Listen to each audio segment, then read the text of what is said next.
ಕರ್ನಾಟಕ ಯಕ್ಷಗಾನ ಅಕಾಡೆಮಿಯ ಕವಲಕ್ಕಿಯ ಈ ಕಾರ್ಯಕ್ರಮದಲ್ಲಿ ಎರಡನೆಯ ಕಾರ್ಯಕ್ರಮವಾಗಿ ವಿಚಾರಗೋಷ್ಠಿ ಹಾಗೂ ವಿಚಾರ ಮಂಥನ ಎನ್ನುವ ಕಾರ್ಯಕ್ರಮ ಈಗ ಪ್ರಾರಂಭ ಆಗ್ತಾ ಇದೆ. ಇವತ್ತು ಈ ವಿಚಾರಗೋಷ್ಠಿಯ ವಿಚಾರ ಮಂಥನದ ವಿಷಯ ಯಕ್ಷಗಾನ ಸಂಪ್ರದಾಯ ಮತ್ತು ಆಧುನಿಕತೆ. ಈ ವಿಷಯದಲ್ಲಿ ಈ ಗೋಷ್ಠಿಯಲ್ಲಿ ಭಾಗವಹಿಸುವವರು ಶ್ರೀಯುತರಾದಂತಹ ಕೆರೆಮನೆ ಶಿವಾನಂದ ಹೆಗಡೆಯವರು, ನಿರ್ದೇಶಕರು ಶ್ರೀ ಇಡಗುಂಜಿ ಮಹಾಗಣಪತಿ ಯಕ್ಷಗಾನ ಮಂಡಳಿ ಕೆರೆಮನೆ. ದಯವಿಟ್ಟು ಶಿವಾನಂದ ಹೆಗಡೆಯವರು ವೇದಿಕೆಗೆ ಬರಬೇಕು ಎನ್ನುವುದಾಗಿ ಕೇಳಿಕೊಳ್ತಾ ಇದ್ದೇವೆ.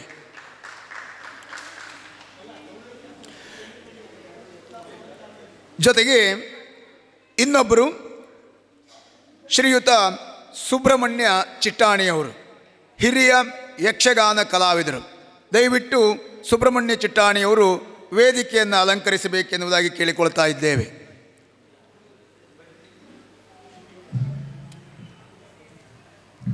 ಇನ್ನೊಬ್ಬರು ಯಕ್ಷಗಾನ ವಿದ್ವಾಂಸರು, ಯಕ್ಷರಂಗ ಮಾಸಪತ್ರಿಕೆಯ ಸಂಪಾದಕರಾಗಿರುವಂತಹ ಕಡತೋಕ ಗೋಪಾಲಕೃಷ್ಣ ಭಾಗವತರು. ದಯವಿಟ್ಟು ವೇದಿಕೆಗೆ ಬರಬೇಕೆನ್ನುವುದಾಗಿ ಕೇಳಿಕೊಳ್ತಾ ಇದ್ದೇವೆ. ಹಾಗೆಯೇ ಡಾಕ್ಟರ್ MR ನಾಯ್ಕ್ ಉಪನ್ಯಾಸಕರು ಹಾಗೂ ಯಕ್ಷಗಾನ ಕಲಾವಿದರು. ದಯವಿಟ್ಟು ವೇದಿಕೆಗೆ ಬರಬೇಕು.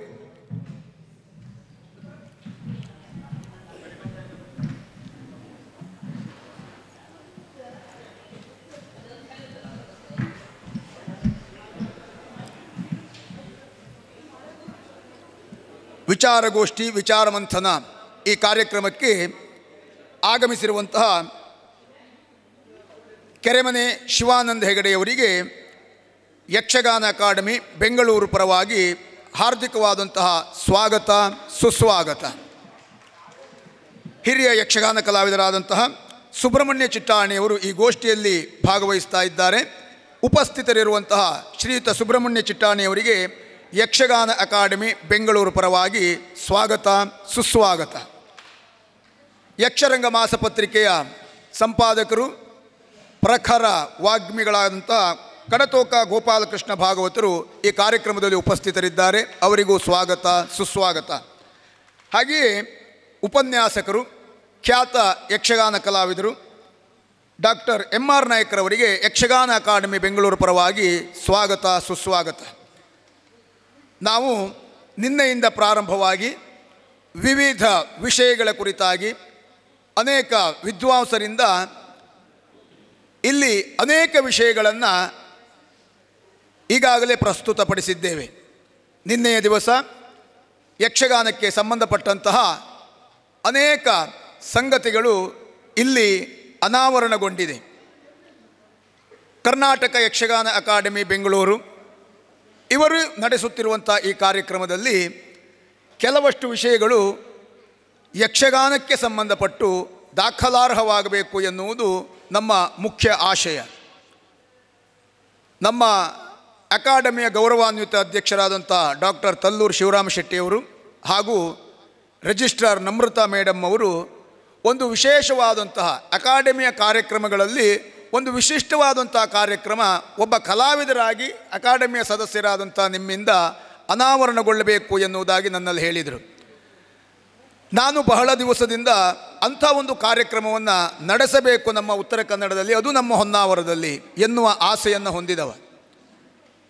ಅದಕ್ಕೆ ಯಕ್ಷಗಾನ ಅಕಾಡೆಮಿಯ ಸದಸ್ಯತ್ವ ಎನ್ನುವುದು ನನಗೊಂದು ವೇದಿಕೆಯನ್ನು ನಿರ್ಮಾಣ ಮಾಡಿಕೊಟ್ಟಿದೆ.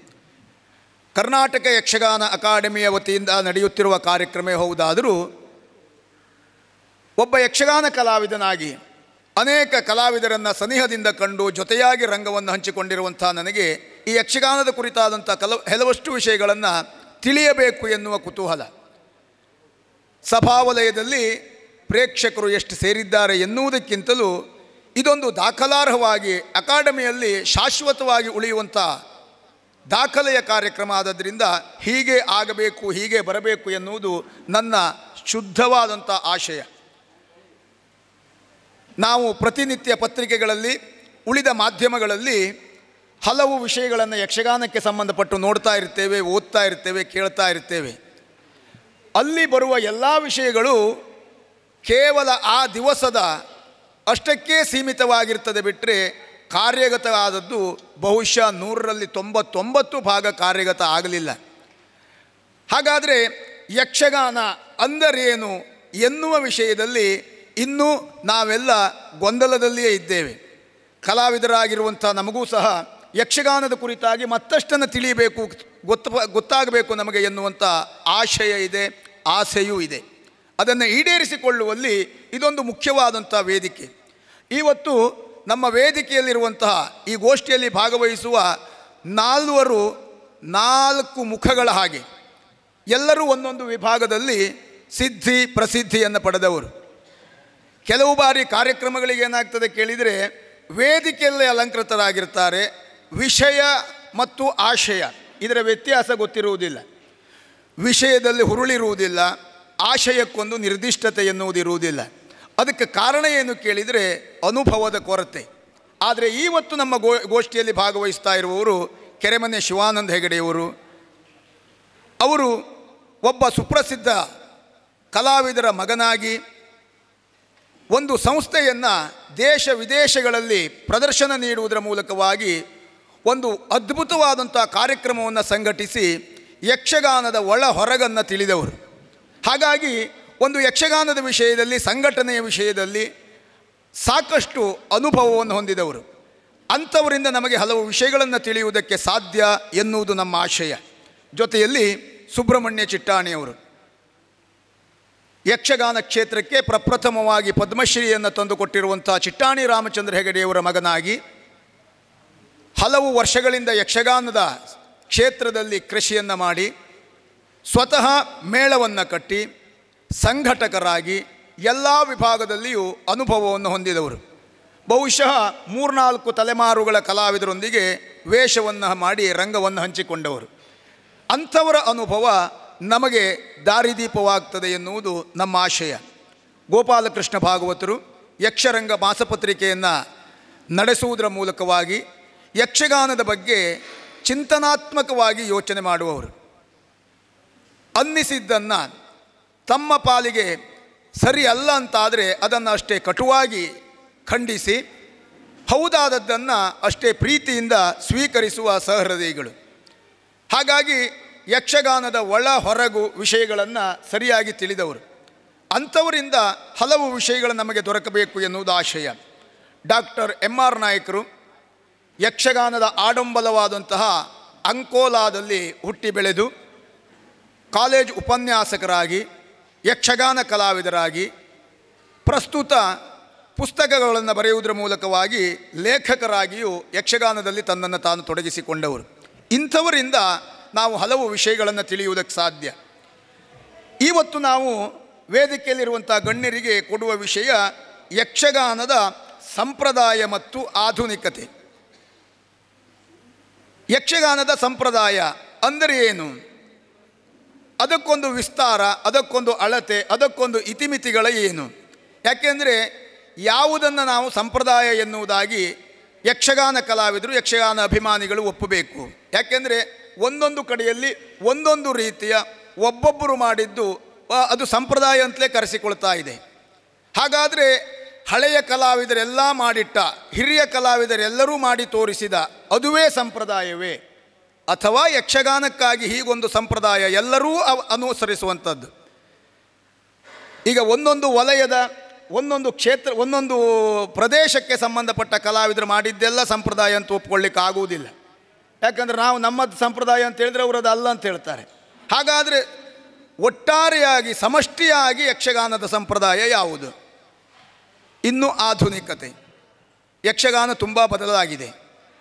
ಯಕ್ಷಗಾನದ ವೇಷಭೂಷಣಗಳು, ಹಾವಭಾವಗಳು, ನೃತ್ಯ, ಅಭಿನಯ, ಜೊತೆಯಲ್ಲಿ ಮಾತುಗಾರಿಕೆ ಎಲ್ಲವೂ ತುಂಬ ಬದಲಾಗಿದೆ. ಈ ಆಧುನಿಕತೆ ಯಕ್ಷಗಾನಕ್ಕೆ ಪೂರಕವೇ ಅಥವಾ ಮಾರಕವೇ ಎನ್ನುವುದು ವಿಷಯ. ಹಾಗಾಗಿ ಸಂಪ್ರದಾಯ ಮತ್ತು ಆಧುನಿಕತೆಯ ವಿಷಯದಲ್ಲಿ ಮಾರ್ಗದರ್ಶಿಗಳಾಗಿ ಮುಂದೆ ಯಕ್ಷಗಾನಕ್ಕಾಗಿ ಬರುವ, ಅಂದರೆ ನಾವು ಈಗಾಗಲೇ ಅನೇಕ ಯಕ್ಷಗಾನ ವಿದ್ಯಾರ್ಥಿಗಳೆಲ್ಲ ಇದ್ದಾರೆ. ಭವಿಷ್ಯತ್ ಬದುಕಿನಲ್ಲಿ ಎಲ್ಲರೂ ಯಕ್ಷಗಾನ ಕಲಾವಿದರೇ ಆಗಬೇಕು ಎನ್ನುವ ಆಶಯ ಅಲ್ಲ.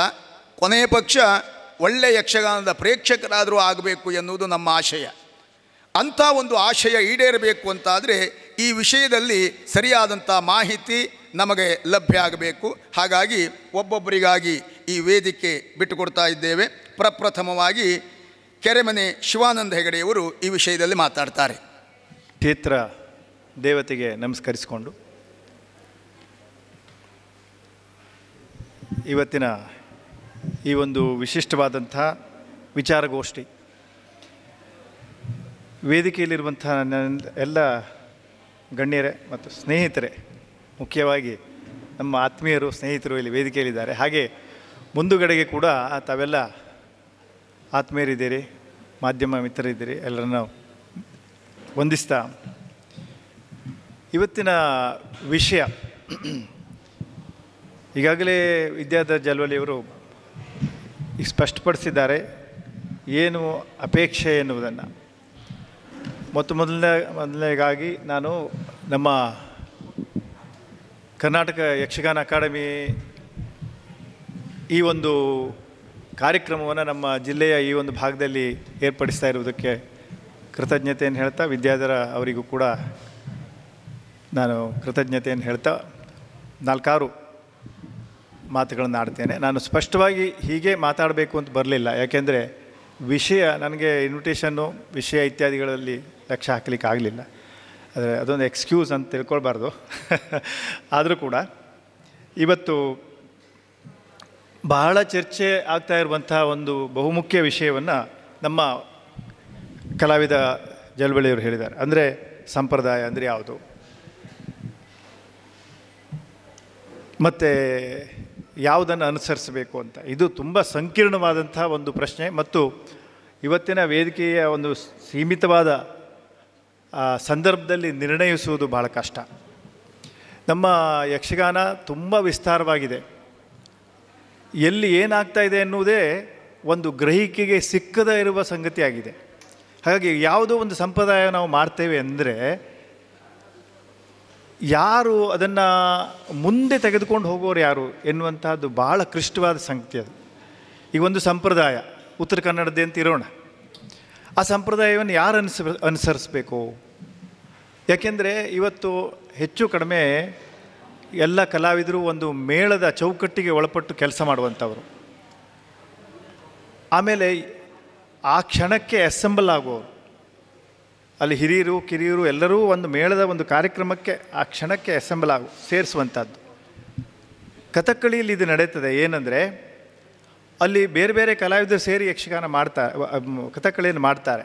ಆದರೆ ಅವರು ಕಲಿಯುವಾಗ ಒಂದು ಸಂಪ್ರದಾಯದಲ್ಲಿ ಕಲಿತಾರೆ. ಈಗ ಶಾಸ್ತ್ರೀಯ ಯಾವುದೇ ನೃತ್ಯ ಪ್ರಕಾರದಲ್ಲೂ ಕೂಡ ಈಗ ಭರತನಾಟ್ಯ 4 ಶೈಲಿಗಳಿದೆ. ಮೈಸೂರು ಶೈಲಿಯ ಯಾವ ಕಲಾವಿದನು ಮಾಡುವಾಗೂ ಆ ಶೈಲಿಯ ಒಳಗೆ ಅವನು ಕೆಲಸ ಮಾಡ್ತಾನೆ. ಕಲಾಕ್ಷೇತ್ರದ ಶೈಲಿ ಅಂತಿದ್ದರೆ, ಮದ್ರಾಸ್ ಶೈಲಿ ಅಂದರೆ ಅದೇ ಅಲ್ಲಿ ಒಂದು ಸ್ಪಷ್ಟತೆ ಇದೆ.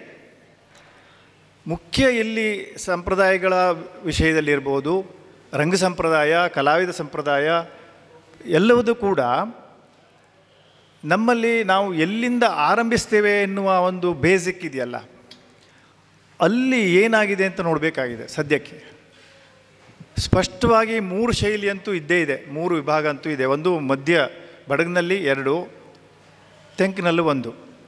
ಈಗ ಬಡಗಿನಲ್ಲಿ ಬಡಗು ಇಬ್ಬರೂ ಸೇರಿ ನಾವು ಪ್ರದರ್ಶನ ಕೊಟ್ಟಾಗ, ಈಗ ಉದಾಹರಣೆಗೆ ನೋಡಿ, ಈಗ ಅಶ್ವಿನಿಯವರು ಹೇಳಿದರು, ನಾವು ಯಕ್ಷಗಾನದಲ್ಲಿ ಈಗ ಮಧ್ಯತಿಟ್ಟಿನಲ್ಲಿ ಅರ್ಧಚಂದ್ರ ಹಸ್ತ ಇದೆ, ನೃತ್ಯ ಹಸ್ತ ಅರ್ಧಚಂದ್ರವಾಗಿದೆ.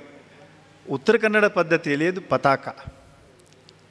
ಈಗ ನೀವು ಒಂದು ಮೇಳಕ್ಕೆ ಹೋದಾಗ ಹೇಗೆ ಮಾಡೋದು ಅಂದರೆ, ಸೂಕ್ಷ್ಮವಾಗಿ ನೋಡಿದಾಗ ನಾವು ಅತ್ಯಂತ ಈಗ ಎಷ್ಟು ಸೂಕ್ಷ್ಮವಾಗಿ ಇಳಿಬೇಕು ಎನ್ನುವುದು ಕೂಡ ಒಂದು ಪ್ರಶ್ನೆಯೇ ಅಲ್ಲಿ. ನಾವು ಎಷ್ಟು ಸೂಕ್ಷ್ಮವಾಗಿ ಇಳಿಬೇಕು? ಈಗ 4 ಪ್ರಬಲವಾದ ವಿಭಾಗ ಇದೆ.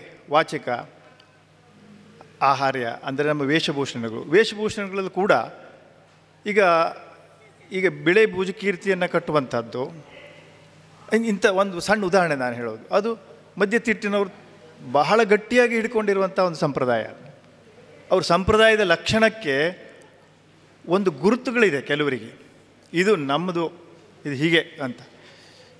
ಈ ಗೊಂದಲಗಳು ಇದನ್ನು ಗೊಂದಲವಾಗಿ ನೋಡಬೇಕೋ ಅಥವಾ ಒಂದು ಆ ಸಂಪ್ರದಾಯವಾಗಿ ನೋಡಬೇಕೋ ಎನ್ನುವ ಒಂದು ಬಹಳ ದೊಡ್ಡ ಚರ್ಚೆಯ ವಿಷಯ ಇದೆ. ಅಂದರೆ ನಮ್ಮೊಳಗೆ ನಾವು ಸುಧಾರಿಸ್ಕೊಂಡು ಮಾಡ್ಬೋದು. ಆದರೆ ಇದೊಂದು ಇನ್ನೊಂದು ಎತ್ತರಕ್ಕೆ ಏರಬೇಕು ಅಂದಾಗ, ಇನ್ನೊಂದು ಪರೀಕ್ಷೆಗೆ ನಾವು ನಮ್ಮನ್ನು ಒಡ್ಡಿಕೊಳ್ಳುವಾಗ ನಮ್ಮದು ಇದೇ ಶೈಲಿ, ಇಷ್ಟೇ, ಹೀಗೆ ಉಂಟು ಹೇಳುವಂಥ ಒಂದು ಸಾಮಾನ್ಯವಾದ ಒಂದು ತಿಳುವಳಿಕೆಯನ್ನು ನಾವು ಉಂಟು ಮಾಡುವುದು ಹೇಗೆ ಎನ್ನುವುದಕ್ಕೆ ಒಂದು ಗೋಷ್ಠಿ ಮಾಡಬೇಕು. ಪ್ರದರ್ಶನದ ವಿಷಯದಲ್ಲಿ ಕೂಡ, ಪೂರ್ವರಂಗದಲ್ಲಿಯೂ ಕೂಡ ಬಹಳಷ್ಟು ವ್ಯತ್ಯಾಸಗಳಿದೆ. ಆಗ ಈ ವ್ಯತ್ಯಾಸಗಳನ್ನು ಕಾಯ್ದುಕೊಳ್ಳುವಷ್ಟು ಸಾಮರ್ಥ್ಯ ಯಾವುದಾದ್ರೂ ಸಂಸ್ಥೆಗೆ ಇದೆಯಾ? ಬಹುಶಃ ಅಸಾಧ್ಯ ಅಂತ ಅನ್ನಿಸ್ತದೆ. ಯಾಕೆಂದರೆ ನೀವು ಉತ್ತರ ಕನ್ನಡದ ಸಂಪ್ರದಾಯವನ್ನು ನಾವು ಮಾಡ್ತೇವೆ ಅಂದಾಗ ಎಲ್ಲವೂ ರಿಪೇರಿ ಆಗಬೇಕಾಯ್ತು. ಹಿಮ್ಮೇಳದಿಂದ ಹಿಡಿದು ವೇಷಭೂಷಣದಿಂದ ಹಿಡಿದು ಪ್ರತಿಯೊಂದು ನಾವು ಒಂದು ಯಾವುದೋ ಒಂದು ಗಾಲಿಯೊಳಗೆ, ಒಂದು ಚೌಕಟ್ಟಿನೊಳಗೆ ಕೂರಿಸ್ಕೊಳ್ಬೇಕಾಗ್ತದೆ. ಹಾಗಾಗಿ ಈ ಗೊಂದಲ ಭಾಳ ಸಾಮಾನ್ಯ, ಅದರಲ್ಲಿ ಏನು. ಆಮೇಲೆ ಎಲ್ಲಿಗೆ ಹೋಗಿ ಮುಟ್ತದೆ ಈ ಚರ್ಚೆ ಅಂದರೆ, ನಿಮ್ಮದು ಶ್ರೇಷ್ಠವೋ ನಮ್ಮದು ಶ್ರೇಷ್ಠವೋ ಅಂತ ಹೇಳಿ ಮುಕ್ತಾಯ ಆಗ್ತದೆ ಅದು. ಉದಾಹರಣೆಗೆ ಕೃಷ್ಣನ ವೇಷ, ನಾವೆಲ್ಲ ಕಸೆ ಹಾಕ್ತೇವೆ, ದಕ್ಷಿಣ ಕನ್ನಡದಲ್ಲಿ ಅದಕ್ಕೆ ನೆರಿಗೆ ಹಾಕ್ತಾರೆ. ಈ ವಿಷಯದಲ್ಲಿ ಚರ್ಚೆ ಬೇಡ ಅಂತ ಹೇಳಿದೆ ನಾನು ಒಬ್ಬರ ಹತ್ರ. ಯಾಕೆಂದರೆ ಈ ಚರ್ಚೆ ಎಷ್ಟೋ ವರ್ಷ ಆಯಿತು ಆರಂಭ ಆಗಿ, ಶಿವರಾಮ್ ಕಾರಂತರ ಕಾಲದಿಂದ ಆರಂಭ ಆಗಿದೆ.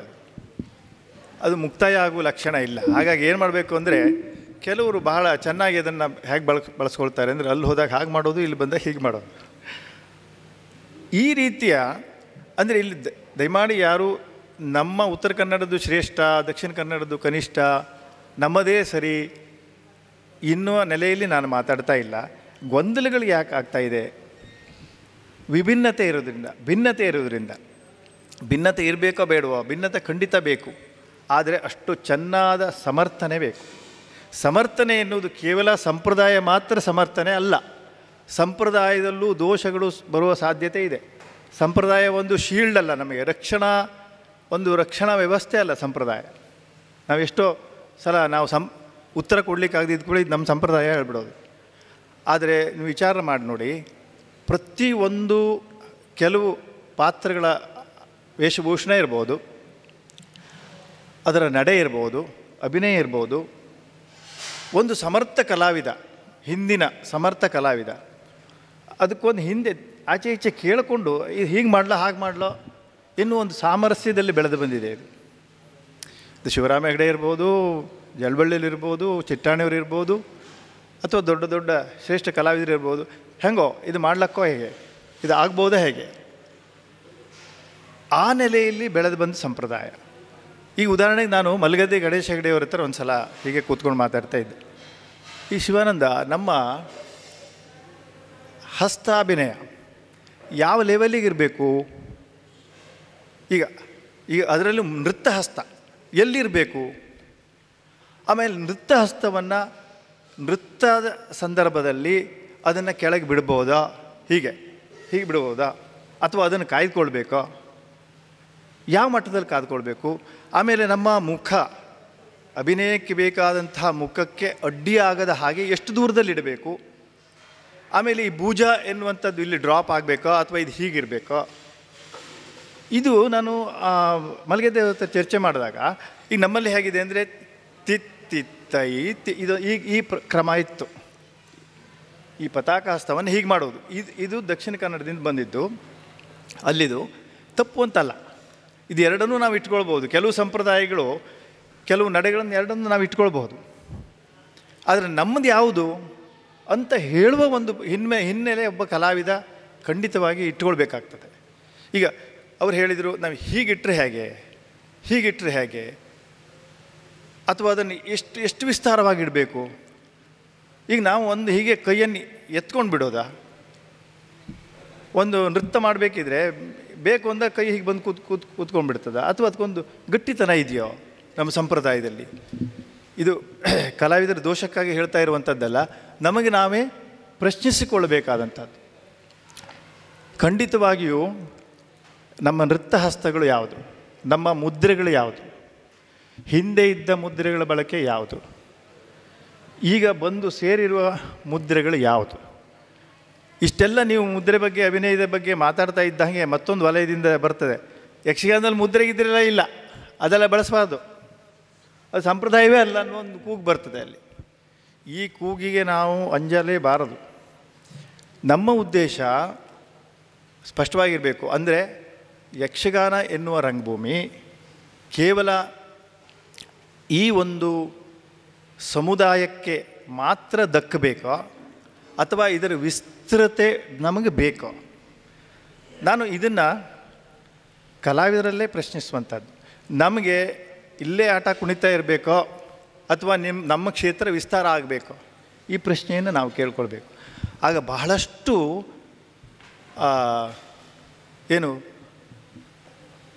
ನಮ್ಮ ವಿಚಾರಕ್ಕೆ ಬರದೇ ಇರುವಂತಹ ವಾದಗಳೆಲ್ಲ ಉದುರು ಬಿದ್ದು ಹೋಗ್ತದೆ. ಈಗ ನಾನು ಇಲ್ಲೇ ಇರ್ತೇನೆ, ಇಲ್ಲೇ ಒಂದಾದಮೇಲೆ ಒಂದು ಮೇಳಕ್ಕೆ ದಾಟ್ತಾ ಇರ್ತೇನೆ ಮತ್ತು ಇಷ್ಟು ಪ್ರದರ್ಶನ ಮಾಡ್ತೇನೆ. ಇದೆಲ್ಲ ನಾನೀಗ ಇದೊಂದು ಯಾಕೆ ಹೇಳ್ತಾ ಇದ್ದೇನೆ ಅಂದರೆ, ಜಗತ್ತಿನ ಯಾವ ರಂಗಭೂಮಿಯೂ ಇಷ್ಟು ಪ್ರದರ್ಶನಕ್ಕೆ ಒಳಗಾಗ್ತಾ ಇಲ್ಲ. ಯಾವ ರಂಗಭೂಮಿ, ಯಾವ ಕಲಾವಿದನಿಗೂ ಇಷ್ಟು ಪ್ರದರ್ಶನ ಸಿಗ್ತಾ ಇಲ್ಲ. ಇಷ್ಟು ಪ್ರದರ್ಶನ ಕೊಟ್ಟಿದೆ ನಮ್ಮ ನೆಲ. ಆದರೆ ನಾವು ಎಷ್ಟು ಸುಧಾರಿಸಿದ್ದೇವೆ? ನಿಮಗೆ ಬೇಕು ಅಂದಾಗ ಆಟ ಕೊಟ್ಟಿದ್ದೇವೆ ಜನ, ಆದರೆ ನಾವು ಇದನ್ನು ಎತ್ತರಿಸಿದ್ದೇವೋ ಹೇಗೆ? ಇದು ನಾವು ಕೇಳ್ಕೊಳ್ಬೇಕಾದದ್ದು. ಅಥವಾ ನಮಗಿದು ಬೇಡವೋ ಹೇಗೆ? ಈಗ ನನಗೆ ನಮ್ಮ ಸಂಸ್ಥೆಗೆ ಯುನೆಸ್ಕೋ ಬಂದಾಗ ಭಾಳಷ್ಟು ಜನ ಹೇಳಿದ್ರು ಇದು ಇಡೀ ಯಕ್ಷಗಾನಕ್ಕೂ ಬರಬೇಕು ಅಂತ. ನಾನು ಹೇಳಿದೆ, ಅವ್ರ ಹತ್ರ ಒಂದೇ ಒಂದು ವಿಷಯ ಹೇಳಿದೆ, ಯಕ್ಷಗಾನಕ್ಕೂ ಇದು ಬರಬೇಕು ಅನ್ನುವುದು ಯಾರ ಬಯಕೆ? ಪ್ರೇಕ್ಷಕರು ಬಯಸ್ತಾ ಇದ್ದಾರಾ ಹೇಗೆ? ಅಂದರೆ ಒಂದು ಅಂತಾರಾಷ್ಟ್ರೀಯ ಮಟ್ಟದಲ್ಲಿ ನಮ್ಮ ಯಕ್ಷಗಾನ ಬೆಳೆಯಬೇಕು ಅಂತ ಈ ಕಲೆಯನ್ನು ಹೆತ್ತವರಿಗೆ ಇದೆಯೋ ಹೇಗೆ? ನನಗಂತೂ ಅನುಮಾನ ಇದೆ. ಯಾಕೆಂದರೆ ನೋಡಿ, ಈಗ ನಮ್ಮ ಮಗು ದೊಡ್ಡದೊಂದು ಕಂಪನಿಯಲ್ಲಿ ಕೆಲಸ ಮಾಡಬೇಕು ಅಂದರೆ ಅಥವಾ ಇಂಜಿನಿಯರ್ನೋ ಡಾಕ್ಟ್ರು ಆಗಬೇಕು ಅಂದರೆ ಆ ಮನೆಯಲ್ಲಿ ಅದೊಂದು ಸಿದ್ಧತೆ ಆಗ್ತದೆ. ತಾಯಿ ಮತ್ತು ಎಲ್ಲರೂ ಆ ಒಂದು ಮಗುವನ್ನು ಮುಂದೆ ಅಂಥದ್ದೊಂದು ಕ್ಷೇತ್ರಕ್ಕೆ ದುಡ್ಲಿಕ್ಕೆ ನಾವು ಪ್ರಯತ್ನ ಮಾಡ್ತೇವೆ. ಹಾಗೆ ಯಕ್ಷಗಾನ ಎನ್ನುವಂಥದ್ದು ಜಾಗತಿಕ ರಂಗಭೂಮಿಯ ಇದರಲ್ಲಿ ನಿಲ್ಲಬೇಕೋ ಬೇಡವೋ? ಇದು ನಿಲ್ಲಬೇಕು ಅಂತ ಕಾರಂತರಂಥವ್ರು ಪ್ರಯತ್ನ ಮಾಡಿದ್ದಾರೆ ಮತ್ತು ಹಿಂದಿನ ಅನೇಕ ಕಲಾವಿದರು ಪ್ರಯತ್ನ ಮಾಡಿದ್ದಾರೆ. ಇದು ನಮ್ಮ ಊರನ್ನು ದಾಟಿ ಹೋಗಬೇಕು ಅಂತ 1840 ಸುಮಾರಿಗೆ ಕರ್ಕಿ ಮೇಳ ಪ್ರಯತ್ನ ಮಾಡಿದೆ. ಈಗ ಅವರೆಲ್ಲ ಯಾಕೆ ಹೋಗಿದ್ರು ಅಲ್ಲಿ ಹೊರಗಡೆಗೆ? ಇದೊಂದು ಅದ್ಭುತವಾದ ಕಲೆ ಉಂಟು, ನೀವು ನೋಡಿ ಅಂತ. ಹಾಗಿದ್ರೆ ಆ ಒಂದು ಲೆವೆಲ್ಲಿಗೆ ನಾವು ತಗೊಂಡು ಹೋಗಬೇಕು ಅಂತ ಆದರೆ ಇಡೀ ಕಲಾ ಸಮುದಾಯ ಚಿಂತನಾಶೀಲವಾಗಿ ಬರೀ ಪ್ರದರ್ಶನ ಮಾತ್ರ ಧ್ಯೇಯವಾಗಿ ಉಳ್ಳಂಥ ಇಂದಿನ ಸನ್ನಿವೇಶದಿಂದ ಹೇಗೆ ತಪ್ಪಿಸ್ಕೊಳ್ಬೇಕು? ದೋಷ ಅಂತಲ್ಲ. ನೀವು ಹೇಳ್ತೀರಿ ಪ್ರದರ್ಶನ ಹೆಚ್ಚು ಮಾಡಬಾರ್ದು ಅಂತ. ಹಾಗಲ್ಲ, ಪ್ರದರ್ಶನ ಹೆಚ್ಚಾಗಬೇಕು, ಆದರೆ ಅಷ್ಟೇ ಕಲೆಯ ದರ್ಶನ ಕೂಡ ಮಾಡುವ ಪುರುಸೊತ್ತು ನಮಗೆ ಬೇಕು. ಇವತ್ತು ನೋಡಿ, ಯಾವುದೋ ಒಂದು ಕೆಲಸಕ್ಕೆ ಮಳೆಗಾಲದಲ್ಲಿ ಒಂದು ಶಾಲೆ ಮಾಡುವ, ಒಂದು 4 ಹುಡುಗರನ್ನು ಹುಡುಕುವ ಅಂದರೆ ಅಷ್ಟು ಜನ ಚಿಕ್ಕ ಮೇಳಕ್ಕೆ ಹೋಗಿ ಕೂತ್ಕೊಳ್ತಾರೆ. ಒಂದು ಮೃದಂಗ ಯಕ್ಷಗಾನ ಶಾಲೆಗೆ ಒಬ್ಬ ಮೃದಂಗ ನಮ್ಮದೇ ಶಾಲೆಯಲ್ಲಿ ಕಲಿತವನು 3-4 ವರ್ಷದಿಂದ ಚಂಡೆ ಮೊದಲೇ ಕಲಿತವನ್ನ ನಾವು ಮಳೆಗಾಲದಲ್ಲಾದರೂ ಸಿಗಪ್ಪ ನೀನು ಅಂದರೆ ಅವನಿಗೆ ಚಿಕ್ಕ ಮೇಳ ಅಂತ ಹೇಳ್ತಾರೆ. ಅಲ್ಲಿ ಏನಾಗ್ತದೆ ಅಂದರೆ ಚಿಕ್ಕ ಮೇಳವನ್ನು ಉಳಿಸುವ, ಬೆಳೆಸುವ, ವೈಭವೀಕರಿಸುವಂಥ ಒಂದು ವ್ಯವಸ್ಥೆ ಇದೆ. ಅಲ್ಲಿ ಬಡತನದ ವಿಷಯವನ್ನು ಮುಂದೆ ತರೋದು, ಅದು ನಮ್ಮ ಸಂಪ್ರದಾಯ ಆಗಿತ್ತು ಅಂತ ಹೇಳೋದು.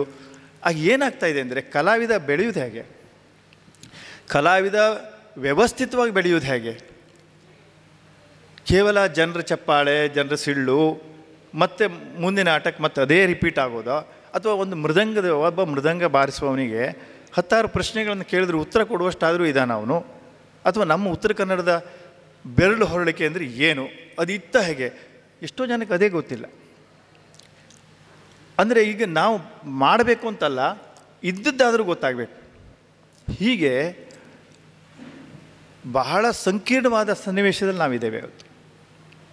ಈ ಸಂಕೀರ್ಣವಾದ ಸನ್ನಿವೇಶ ಯಾಕೆ ಅಂದರೆ ಮಾಬಲೇಗಡೆಯವರು ಸುಮಾರು ಕಡೆ ಹೇಳಿದ್ದಾರೆ, ಅಥವಾ ತಂದೆಯವರು ಹೇಳಿದರು ಅಂತ ಕಾಣುತ್ತೆ. ನಮಗೆ ಮಹತ್ವಾಕಾಂಕ್ಷೆ ಇಲ್ಲ ಯಕ್ಷಗಾನ ಕಲಾವಿದರಿಗೆ. ಆ ಮಹತ್ವಾಕಾಂಕ್ಷೆ ಇದ್ದಾಗ ನಮಗೇನು ಅನ್ನಿಸ್ತದೆ ಅಂದರೆ, ಅಯ್ಯೋ ನಾವು ಈ ಕ್ಷೇತ್ರದ ಬೆಳವಣಿಗೆ ಬಗ್ಗೆ ನಾವು ವಿಚಾರ ಮಾಡಬೇಕು.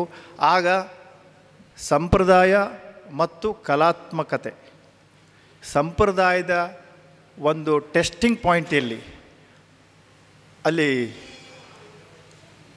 ಅದನ್ನು ಉಜ್ಜುವುದು ಯಾವುದಕ್ಕೆ? ಸಂಪ್ರದಾಯ ಅನ್ನೋದು ಒಂದು ಸಬ್ಜೆಕ್ಟ್, ಒಂದು ವಿಷಯ.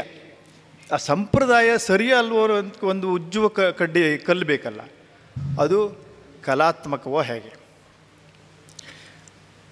ಸಂಪ್ರದಾಯ ಅಂದ ತಕ್ಷಣ ಕಲಾತ್ಮಕ ಆಗಿರಬೇಕು ಅಂತಿಲ್ಲ.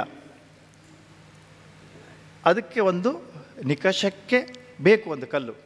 ಅದಕ್ಕೆ ನಮಗೆ ಇಡೀ ಭಾರತೀಯ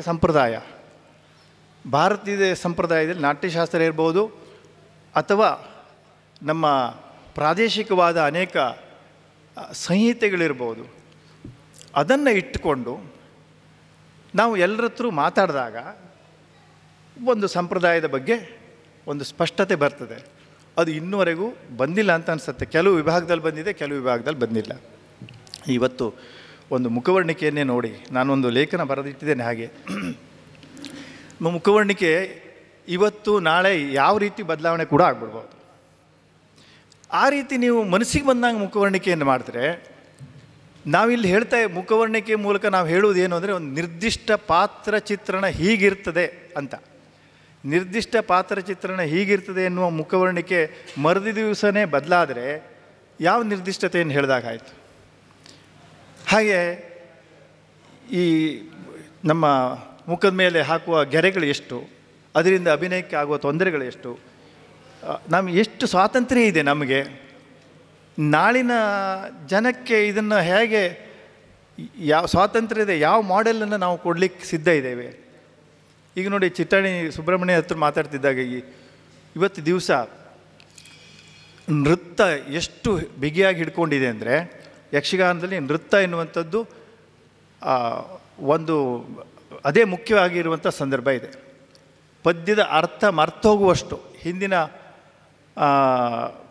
ಒಂದು ಸನ್ನಿವೇಶದಲ್ಲಿ ಅದು ಏನು ಅಂತ ಗೊತ್ತಿಲ್ಲದೆ ಇದ್ದಷ್ಟು ನೃತ್ಯಗಳು ನಮ್ಮಲ್ಲಿ ಬಂದು ಸೇರಿಕೊಂಡಿದೆ. ಈಗ ಇದರಲ್ಲಿ ಏನಾಗ್ತದೆ ಅಂತೇಳಿ, ನಾವು ಅದಷ್ಟು ಮಾಡದೇ ಇದ್ದರೆ ನಾವು ರಂಗಭೂಮಿಯಿಂದ ಹೊರಗೆ ಬರಬೇಕಾಗ್ತದೆ. ಎಷ್ಟೋ ಜನಕ್ಕೆ, ನಮ್ಮ ಕಲಾವಿದರಿಗೆ ಸಂಪ್ರದಾಯದ ಬಗ್ಗೆ ಒಳ್ಳೆಯದಾಗಬೇಕು, ಒಳ್ಳೇದು ಮಾಡಬೇಕು ಅನ್ನುವ ಚಿಂತನೆ ಖಂಡಿತವಾಗಿಯೂ ಇದೆ. ಅದು ಹೊರಗೆ ಬರೋದು ಹೇಗೆ ಅಂತ ನಮ್ಗೆ ಗೊತ್ತಿಲ್ಲ. ಹೇಗೆ ಬರಬೇಕು ಈಗ ಹೊರಗಡೆ? ಯಾಕೆಂದರೆ ಅವನು ಸುಧನು ಅಷ್ಟು ಕುಣಿತಾನೆ, ಅರ್ಜುನ ಎಷ್ಟು ಕುಣಿಬೇಕು, ಒಂದು ಪ್ಯಾಟರ್ನ್. ಆ ಪ್ಯಾಟರ್ನನ್ನು ಹೇಗೆ ವಿಭಾಗ ಮಾಡಬೇಕು, ಇದು ಬಹುಶಃ ನನ್ನ ದೃಷ್ಟಿಯಲ್ಲಿ ಯಾವುದೋ ಒಂದು ಸ್ಕಾಲರ್ ನಮ್ಗೆ ಯಾವಾಗೋ ಬಂದು ಹೇಳ್ತಾನೆ ಅಂತ ನಾವು ತಿಳ್ಕೊಳ್ಬೇಕಾದ್ದಿಲ್ಲ. ಇದನ್ನು ಇವತ್ತಿನ ರಂಗಭೂಮಿಯ ಯಶಸ್ಸಿಗೆ ನಾವು ಶಾಲ್ ಹಾಕ್ಸ್ಕೊಳ್ತೇವೆ, ಇಂದಿನ ರಂಗಭೂಮಿಯ ಯಶಸ್ಸಿಗೆ ನಾವು ಮಾಲೆ ಹಾಕ್ಸ್ಕೊಳ್ತೇವೆ ಅಂತ ಆದರೆ, ರಾಜ ಕಾಲಸ್ಯ ಕಾರಣಂ ಎಂದ ಹಾಗೆ ಈ ರಂಗಭೂಮಿಯ ಒಳಿತಿಗೂ ಕಲಾವಿದ ಮುಖ್ಯ ಕಾರಣ ಅಂತಾದರೆ, ಕೆಡಕಿಗೂ ಅವನೇ ಕಾರಣ ಆಗ್ತಾನೆ, ಅದರಲ್ಲಿ ಅನುಮಾನ ಇಲ್ಲ. ಹಾಗಾಗಿ ನನಗನ್ನಿಸುವುದೇನೆಂದರೆ, ನಮ್ಮದೇ ಜವಾಬ್ದಾರಿ ಹೆಚ್ಚಿದೆ ಅಂತ ಇದರಲ್ಲಿ ಕಲಾವಿದರು. ಯಾಕೆಂದರೆ ಯಕ್ಷಗಾನ ಉಳಿದ್ರೇನು, ನಿಜವಾಗಿ ನಾವು ಒಂದು ಸಮೀಕ್ಷೆ ಮಾಡಿ ನೋಡಿ ಬೇಕಿದ್ದರೆ, ಯಕ್ಷಗಾನ ನಾಳೆ ಇಲ್ಲ ಅಂದರೆ ಕೆಲವರು ಹಗೂರ ಶಿಫ್ಟಾಗಿ ಬೇರೆ ಕಲೆಯನ್ನು ನೋಡ್ಲಿಕ್ಕೆ ಹೋಗ್ಬಿಡ್ತಾರೆ. ಅಷ್ಟು ನಾವು ಸಮುದಾಯದ ಮೇಲೆ ಭರವಸೆ ಇಡುವಾಗಿಲ್ಲ. ಅವ್ರಿಗೆ ಬೇಕು, ನೀವು ಬೇಕಾದ್ದು ಕೊಡ್ತಾ ಹೋದರೆ ಮತ್ತು ಬೇಕಾದ್ದನ್ನು ಕೇಳ್ತಾ ಇರ್ತಾರೆ. ಆಮೇಲೆ ನಿಮಗೆ ಬೇಕಾದದ್ದನ್ನು ನಾವೊಂದು ಸುಸ್ಥಿರವಾದಂಥ ಒಂದು ಸಾವಯವ ಯಕ್ಷಗಾನ ನಾವು ಕೊಡದೇ ಹೋದರೆ ಅದು ಹ್ಯಾಬಿಟ್ ಆಗ್ತದೆ. ಆ ಹ್ಯಾಬಿಟನ್ನು ತಪ್ಪಿಸ್ಲಿಕ್ಕೆ ನಮ್ಮ ಹತ್ರ ಆಗೋದಿಲ್ಲ, ಮುಂದೆ ಅದು ಪತನಕ್ಕೆ ಹೋಗ್ತದೆ. ಇದು ಒಂದು ಸ್ಥೂಲವಾದ ನನ್ನ ಕಲ್ಪನೆಯಲ್ಲಿ ನಾನು ಹೇಳ್ತಾ ಇರುವಂಥದ್ದು. ಮತ್ತು ಯಕ್ಷಗಾನ ಇಡೀ ಜಗತ್ತಿನ ಈ ಮೇಳ ಪರಿಪೇಕ್ಷೆ ಇದೆಯಲ್ಲ, ನಮ್ಗೆ ಎಷ್ಟೋ ಜನರಿಗೆ ಏನಿದೆ ಅಂದರೆ, ಒಂದಿಷ್ಟು ಮೇಳಗಳು, ಅಲ್ಲಿ ಆಗುವ ಪ್ರದರ್ಶನಗಳು, ಇದು ಒಂದು ಚೌಕಟ್ಟು, ಒಂದು ಟೆಂಟು. ಈಗ ನಾವು ಹಾಕುವಾಗ ಒಂದು ಟೆಂಟ್ ಹಾಕ್ತೇವೆ, ಹಾಗೆ ಒಂದು ಟೆಂಟ್ ಆಗಿದೆ. ಜಗತ್ತಿನ ಎಷ್ಟೆಲ್ಲ ಕಲೆಗಳು ಇವತ್ತು ಹೆಚ್ಚು ಮಾತಾಡೋದಿಲ್ಲ. ಕುಡಿಯಾಟ್ಟಂ ಹೇಳುವಂತಹ ಒಂದು ಕಲೆ ಕೇರಳದಲ್ಲಿ ಬಹಳ ದೊಡ್ಡ ಪ್ರೇಕ್ಷಕ ಸಮುದಾಯವನ್ನು ಹೊಂದಿದ್ದಲ್ಲಾಗಿತ್ತು ಅದು. ಆದರೂ 2000 ವರ್ಷ ಬೆಳೆದು ಬಂದಿದೆ. ಆ 2000 ವರ್ಷ ಹೇಗೆ ಬೆಳೆದು ಬಂತು? ಕೇವಲ ಸತ್ವದಿಂದ. ಒಬ್ಬ ಕುಡಿಯಾಟ್ಟಂ ಕಲಾವಿದ 20 ವರ್ಷ ಅವನು ಪ್ರಾಕ್ಟೀಸ್ ಮಾಡಲೇಬೇಕು. ಆಮೇಲೆ ಅದು ಹೆಚ್ಚು ಕಡಿಮೆ ತುಂಬ ದೈವಿಕವಾದಂತಹ ಒಂದು ನೆಲೆಯಲ್ಲಿ ನಡೆಯುವಂಥದ್ದು, ಒಂದು ಪೂಜೆಯ ಹಾಗೆ ನಮ್ಮ ಕಲೆ ಎನ್ನುವ ನೆಲೆಯಲ್ಲಿ ನಿಂತಿರುವಂಥದ್ದು. ಹಾಗಾಗಿ ಆ ಒಂದು ಬಂಧನ ಇದೆಯಲ್ಲ, ನಮ್ಮಲ್ಲೀಗ ಸೇವೆ ಆಟ, ಹರಕೆ ಆಟ, ಈ ಯಕ್ಷಗಾನ ಎಲ್ಲ ಧಾರ್ಮಿಕ ಪ್ರಸಾರಕ್ಕೆ ಇದೆ ಎನ್ನುವ ಕಲ್ಪನೆ ಇದೆಯಲ್ಲ, ಇದ್ದರೂ ಕೂಡ ನಾವು ಅದರಿಂದ ಎಷ್ಟೋ ಹೊರಗಡೆ ಬಂದಿದ್ದೇವೆ. ಆ ಒಂದು ಗಟ್ಟಿತನ ಅಂಥದ್ದೊಂದು ಕಲೆಯನ್ನು ಉಳಿಸಿದೆ. ದೊಡ್ಡ ಸಮುದಾಯ, ಒಂದು ಸಮುದಾಯದ ಬಹುಶಃ ನಾವು ಕ್ಷೇತ್ರ ವಿಸ್ತರಣೆಯನ್ನು ಮಾಡಿದಾಗ ನಮ್ಮಲ್ಲಿ ಅದು ಕೋಣಿಯಪ್ಪ, ಇದು ಮಾಡಪ್ಪ ಅನ್ನುವಂಥ ಜನರಿಂದ ದಾಟಿ ಹೋಗಬೇಕು ಅಂತಾದರೆ ನಾವು ದಾಟಿ ಹೋಗಲಿಕ್ಕೆ ಪ್ರಯತ್ನ ಮಾಡಬೇಕು. ಇಲ್ಲದೇ ಇದ್ದರೆ ಮಂಗನಿಗೆ ಬಾಲ ಹಾಕಿ ಕುಣಿಸ್ದಂಗೆ ಕಲಾವಿದರನ್ನು ಕುಣಿಸ್ತಾರೆ, ಹೀಗೆ ಮಾಡಬೇಕು ಹಾಗೆ ಮಾಡಬೇಕು ಅಂತ, ಇದೊಂದು ಪದ್ಯಕ್ಕೆ ಮಾಡಿ ಅದೊಂದು ಪದ್ಯಕ್ಕೆ ಮಾಡಿ ಅಂತ. ಹಂಗಾದ ನಾವು ಕೊಡ್ತಾ ಇರುವಂಥದ್ದು ನೆರೇಷನ್. ನಾವು ಒಂದು ದ್ರೌಪದಿ ವಸ್ತ್ರ ಅಪಹರಣ ಅಥವಾ ವಾಲಿ ಮೋಕ್ಷ, ನಾವು ಒಂದು ಕಥೆಯನ್ನು ಯಕ್ಷಗಾನದೋಳು ಪೇಳುವೆ ಈ ಕಥಾಮೃತವ ನಮಗೆ ಅಷ್ಟೇ ಕೆಲಸ. ಅದರಲ್ಲಿ ನಾವು ಖಂಡಿತ ಒಂದು ಪರಂಪರೆಯ ಒಂದು ಮಾದರಿಯನ್ನು ಇಟ್ಟುಕೊಂಡು ಕಲಾತ್ಮಕವಾಗಿ ಅದನ್ನು ಗಟ್ಟಿ ಮಾಡಿಕೊಂಡು ಮಾಡಬೇಕಾದ ಕರ್ತವ್ಯ ನಮ್ಮದು. ಆಗೇನಾಗ್ತದೆ ಅಂದರೆ ನಿಜವಾದ ಯಕ್ಷಗಾನ ಕಲಾವಿದರು ಮಾತ್ರ ಯಕ್ಷಗಾನ ಮಾಡಲಿಕ್ಕೆ ಬರ್ತಾರೆ. ಇವತ್ತು ಏನಾಗಿದೆ ಅಂದರೆ ಗೇಟ್ ತೆಗೆದಂಗಾಗಿದೆ. ಗೇಟ್ ಈಗ ಒಂದು ಬಹಳ ಪ್ರಸಿದ್ಧವಾದ ಸಂಗತಿ ಇದೆ, ಇವತ್ತು ನಾವು ಕೂಡ ಮಾಡ್ತಾಯಿದ್ದೇವೆ. ಏನಂದರೆ ಎಲ್ರಿಗೂ ಯಕ್ಷಗಾನ ಕಲಿಸೋದು. ಎಲ್ರಿಗೂ ಅಂದರೆ ಕಲಿಸಬಾರ್ದು ಅಂತಲ್ಲ ಅದು, ಆದರೆ ಒಂದು ಅರ್ಹತೆ ಇದೆಯಾ ಹೇಗೆ, ನಾಳೆ ಈ ವಸ್ತುವನ್ನು ತಗೊಂಡು ಏನಾದರೂ ಮಾಡ್ತಾನೋ ಎನ್ನುವ ಒಂದು ಸಂಶಯ, ಹೆದರಿಕೆ ಹಿಂದಿನ ಎಲ್ಲ ವಿದ್ಯೆ ದಾನ ಮಾಡುವವರಿಗೂ ಇತ್ತು. ಅವನಿಗೆ ಅದನ್ನು ಧಾರಣಾಶಕ್ತಿ ಇದೆಯೋ ಹೇಗೆ, ಯಕ್ಷಗಾನವನ್ನು ಇಟ್ಟುಕೊಡುವ ಧಾರಣಾಶಕ್ತಿ ಇದೆಯಾ ಅಂಥವ್ರಿಗೆ ಕೊಡೋಣ ಅಂತ.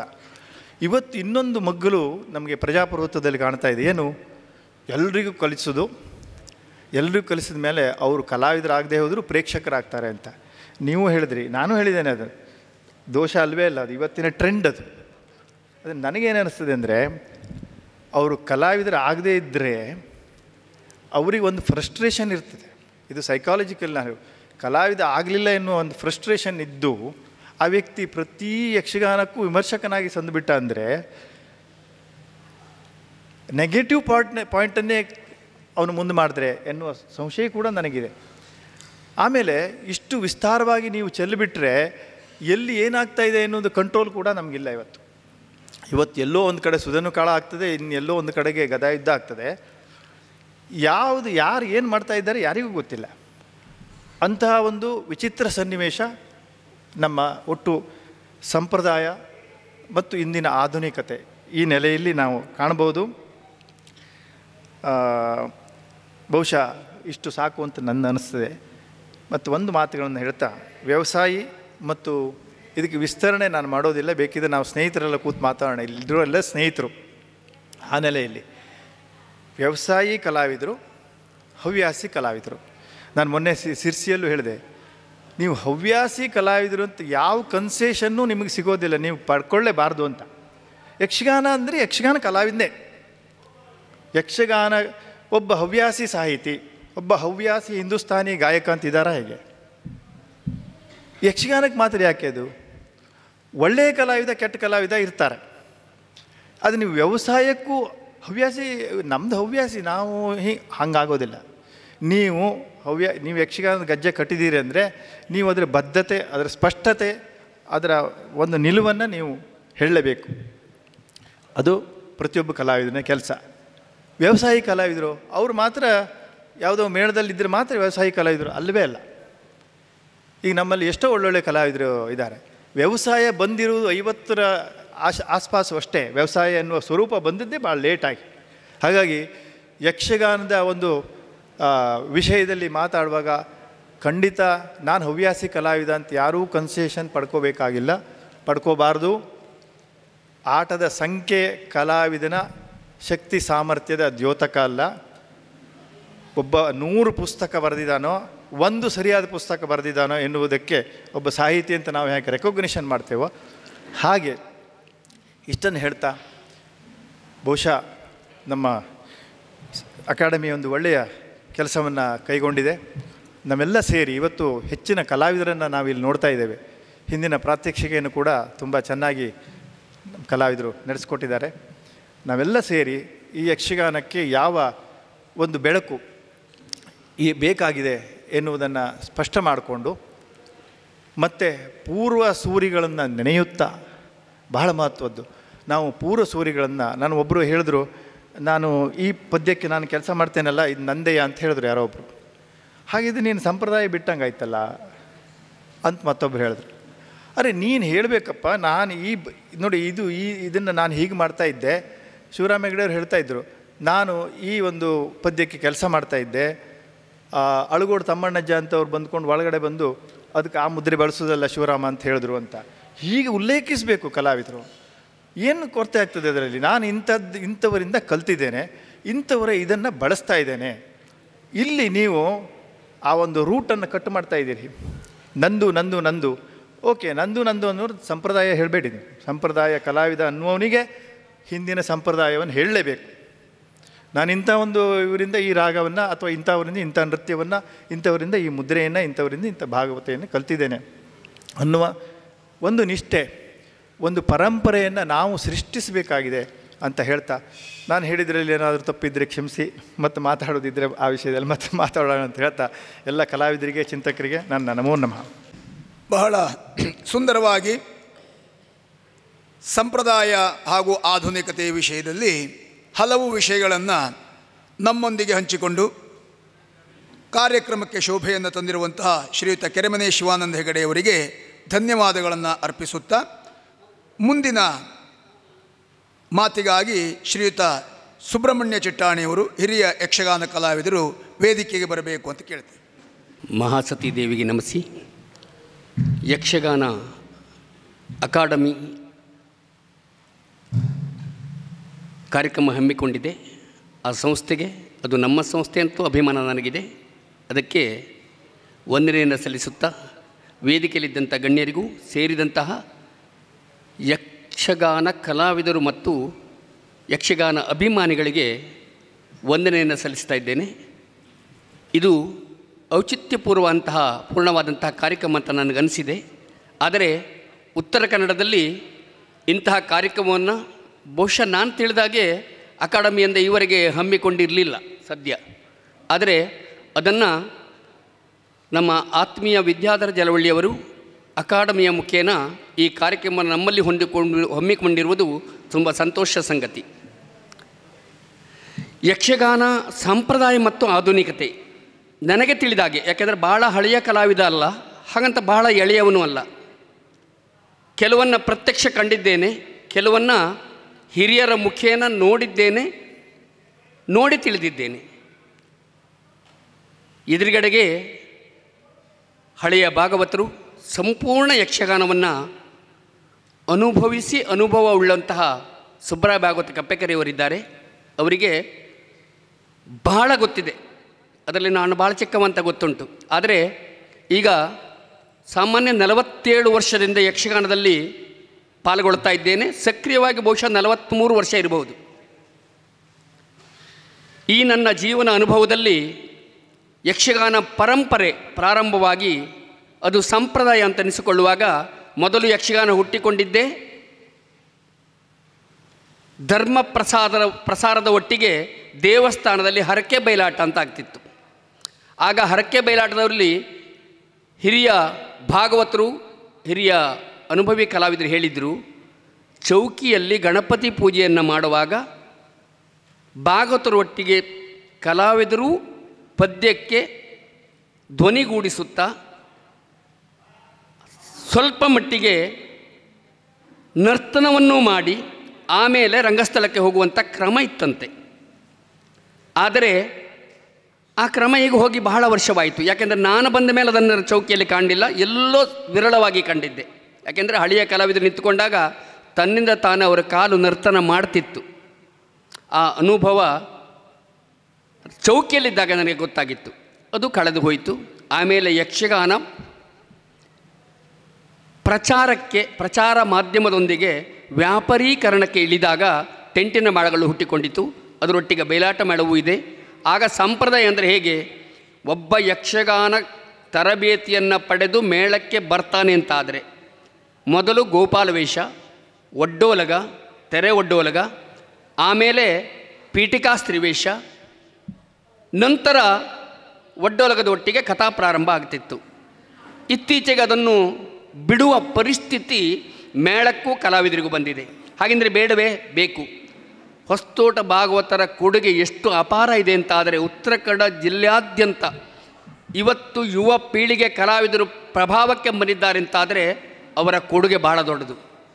ಅವರು ನನ್ನ ಮಗನಿಗೂ ಬಂತು. ಅನೇಕ ಜನ ಕಲಾವಿದರು ಹೊನ್ನಾವರ ತಾಲೂಕಿನಲ್ಲಿ ಇವತ್ತು ಗಟ್ಟಿ ಹೆಜ್ಜೆಯನ್ನಿಟ್ಟು ನರ್ತನ ಅಭ್ಯಾಸ ಮಾಡಿದ್ದಾರೆ, ಕಲಿತು ಬಂದಿದ್ದಾರೆ ಅಂತಾದರೆ ಅದಕ್ಕೆ ಹೊಸತೋಟರ ಕೊಡುಗೆ. ಆವಾಗ ಹೇಳಿದರು ಅವರು.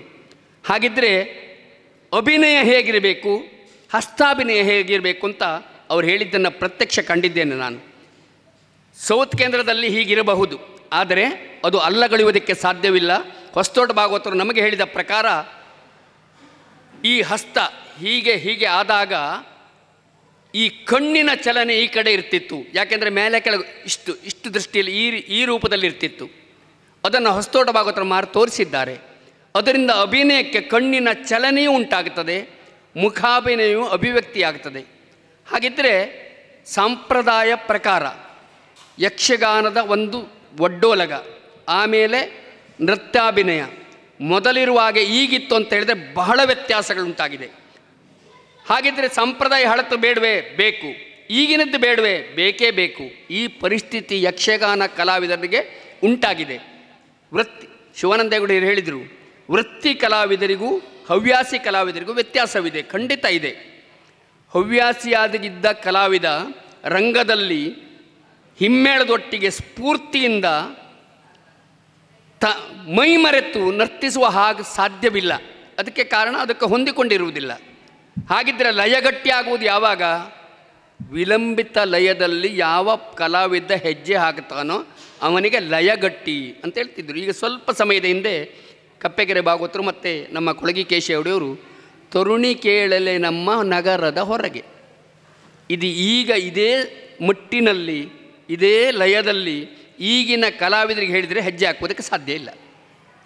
ಹಾಗಿದ್ದರೆ ಹೆಜ್ಜೆ ಹಾಕುವುದಕ್ಕೆ ಅವರು ಅಭ್ಯಾಸ ಮಾಡಲೇಬೇಕು. ಎಲ್ಲಿಂದಲೂ ಸಾಧ್ಯ ಇಲ್ಲ ಅಂತ ಹೇಳುವುದಿಲ್ಲ. ಕೆಲವು ಕಲಾವಿದರಿಂದ ಸಾಧ್ಯ ಇದೆ, ಎಲ್ಲರ ಹತ್ರ ಸಾಧ್ಯವಿಲ್ಲ. ಹಾಗಿದ್ದರೆ ಈ ಸಂಪ್ರದಾಯ ಈಗ ಉಳ್ಕೊಂಡಿದೆಯಾ? ಇಲ್ಲ. ಭಾಗವತರ ಗಡಿಬಿಡಿ ಆಯಿತು, ಸ್ವಲ್ಪ ಚುರುಕು ಹೋಗಲಿ ಅಂದರು. ಕಲಾವಿದರಿಗೂ ಸ್ವತಂತ್ರ ಇದೆ, ಹಿಮ್ಮೇಳಕ್ಕೂ ಸ್ವತಂತ್ರ ಇದೆ. ಹಾಗಿದ್ದರೆ ಮೊದಲು ಉಪ್ಪೂರು ಭಾಗವತರು ಬರೆದ ಪುಸ್ತಕದ ಪ್ರಕಾರ ಕಲಾವಿದ ಮತ್ತು ಹಿಮ್ಮೇಳ ಹೇಗಿರಬೇಕು ಅಂತ ಬರೆದಿದ್ದರು ಅವರು. ಅದನ್ನು ಪಾಲಿಸ್ತಾ ಇದ್ದಾರಾ? ಪಾಲಿಸಲಿಲ್ಲ, ಪಾಲಿಸುವುದಕ್ಕಾಗಲಿಲ್ಲ. ಇದೆರಡೂ ಸತ್ಯವೇ. ಹಾಗಿದ್ದರೆ ಯಾಕೆ ಅದನ್ನು ಮಾಡಲಿಕ್ಕಾಗುವುದಿಲ್ಲ? ಆಧುನೀಕರಣ ಎನ್ನುವುದು ಯಕ್ಷಗಾನದಲ್ಲಿ ಪ್ರಭಾವ ಹೊಂದಿದೆ. ಶಿವಾನಂದ ಹೆಗಡೆಯವರು ಹೇಳಿದರು, ಬೆಳಗಿನ ತನಕ ಯಕ್ಷಗಾನ ಬೇಕಾ? ಬೇಡ. ಹಾಗಿದ್ದರೆ 2 ಟೆಂಟಿನ ಮೇಳ ಇವತ್ತಿಗೂ ಮಾಡ್ತಾ ಇದೆ. 2 ಗಂಟೆ ನಂತರ ಪ್ರೇಕ್ಷಕರನ್ನ ಕಾಣುವುದಕ್ಕೆ ಸಾಧ್ಯ ಇಲ್ಲ. ಅನಿವಾರ್ಯ ಕಾಲ ಬಂದಿದೆ. ಸಮಯ ಮಿತಿ ಪ್ರಯೋಗದಲ್ಲೂ ಮತ್ತು ಮಿತ ಸಮಯವನ್ನು ಮಾಡುವಂಥ ಪರಿಸ್ಥಿತಿಯು ಯಕ್ಷಗಾನಕ್ಕೆ ಬಂದಿದೆ. ಆಗ ಒಡ್ಡೋಲಗ ಮಾಡಲೋ, ಬಾಲಗೋಪಾಲ ಮಾಡಲೋ, ಪೀಠಿಗೆ ಸ್ತ್ರೀವೇಷ ಮಾಡಲೋ, ಯಕ್ಷಗಾನ ಕಥಾನಕವನ್ನು ಮಾಡಲೋ, ಒಂದು ಯಕ್ಷಗಾನ ಕಥಾನಕವನ್ನು ಸಂಪೂರ್ಣವಾಗಿ ಮಾಡುವುದಕ್ಕೆ ಸಾಂಪ್ರದಾಯಬದ್ಧವಾಗಿ ಮಾಡುವ ಪರಿಸ್ಥಿತಿ ಯಕ್ಷಗಾನಕ್ಕೆ ಈಗ ಉಳಿದುಕೊಂಡಿಲ್ಲ. ಹಾಗಂತ ಉಳಿಸಿಕೊಳ್ಳುವುದಕ್ಕೆ ಕಲಾವಿದರು ಪ್ರಯತ್ನ ಮಾಡೋಣವಾ? ಯಾರು ಮಾಡ್ತಾರೆ? ನಮಗೆ ಹೇಳಿದರು, ನಮಗೆ ವರ್ಷದಲ್ಲಿ ಎಷ್ಟು ಯಕ್ಷಗಾನದ ಸಂಖ್ಯೆ ಸಿಕ್ಕಿದೆ, ಇದು ಪ್ರಧಾನ ಅಂತ ತಿಳಿದುಕೊಳ್ಳೋ ಅಥವಾ ಬಿಡ್ಲಿಕ್ಕೆ ಸಾಧ್ಯವೋ? ಪ್ರಧಾನ ಅಲ್ಲ.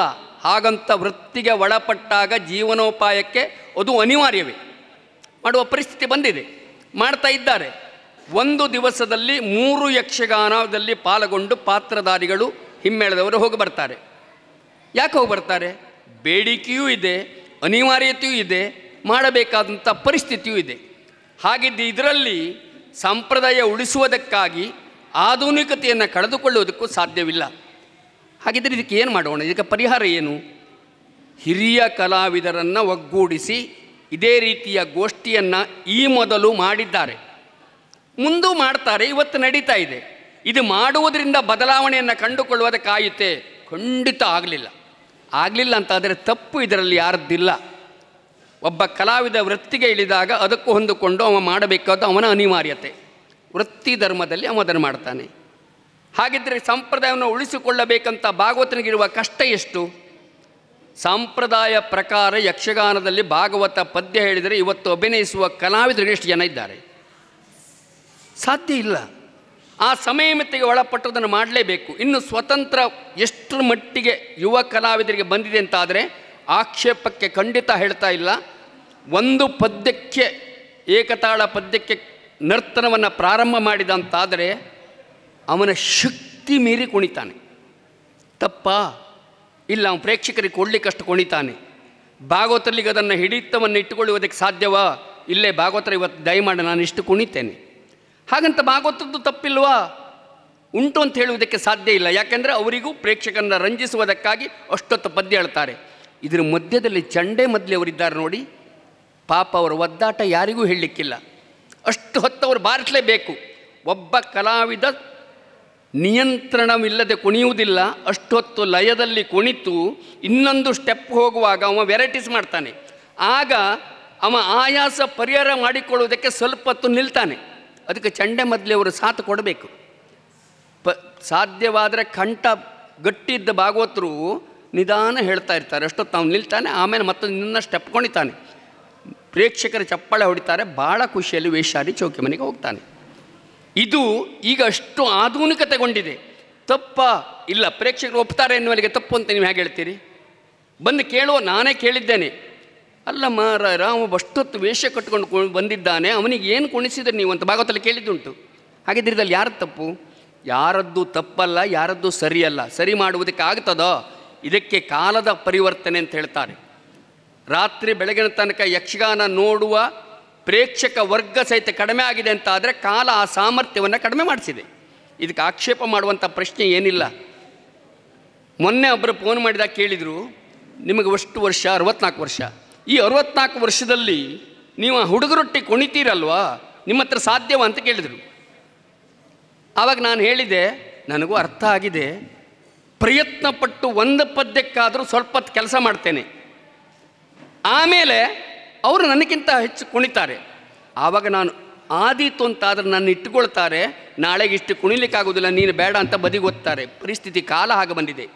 ಅಂಥ ಈ ರೀತಿಯ ಸ್ಪರ್ಧೆಗೆ ಒಳಪಟ್ಟು ಯಕ್ಷಗಾನ ಮುಂದುವರಿತಾ ಇರುವಾಗ ತಡೆಗಟ್ಟುವುದಕ್ಕೆ ಯಾರಿಂದಲೂ ಸಾಧ್ಯವಿಲ್ಲ. ಏನೇ ಇದ್ದರೂ ಸಂಪ್ರದಾಯದ ಬಗ್ಗೆ ಕೂಲಂಕುಷವಾಗಿ ಪೂರ್ತಿ ಹೇಳುವುದಕ್ಕೆ ನನಗೆ ಬರುವುದಿಲ್ಲ. ಯಕ್ಷಗಾನ ಉಳಿದದ್ದಿದ್ದರೆ ಸಂಪ್ರದಾಯದಿಂದ, ಆ ಸಂಪ್ರದಾಯವನ್ನು ಆಧುನಿಕತೆಯಲ್ಲಿ ಕಳೆದುಕೊಂಡಿದ್ದಾರೆ ಎಂಬ ಅರ್ಥ ಅಲ್ಲ. ಈ ರೀತಿಯ ಸ್ಪರ್ಧಾತ್ಮಕವಾದಂತಹ ಪರಿಸ್ಥಿತಿ ಯಕ್ಷಗಾನಕ್ಕೆ ಬಂದಿದೆ. ಮಿತ ಸಮಯದಲ್ಲಿ ಇನ್ನೇನು ಮಾಡುವುದಕ್ಕೆ ಸಾಧ್ಯ?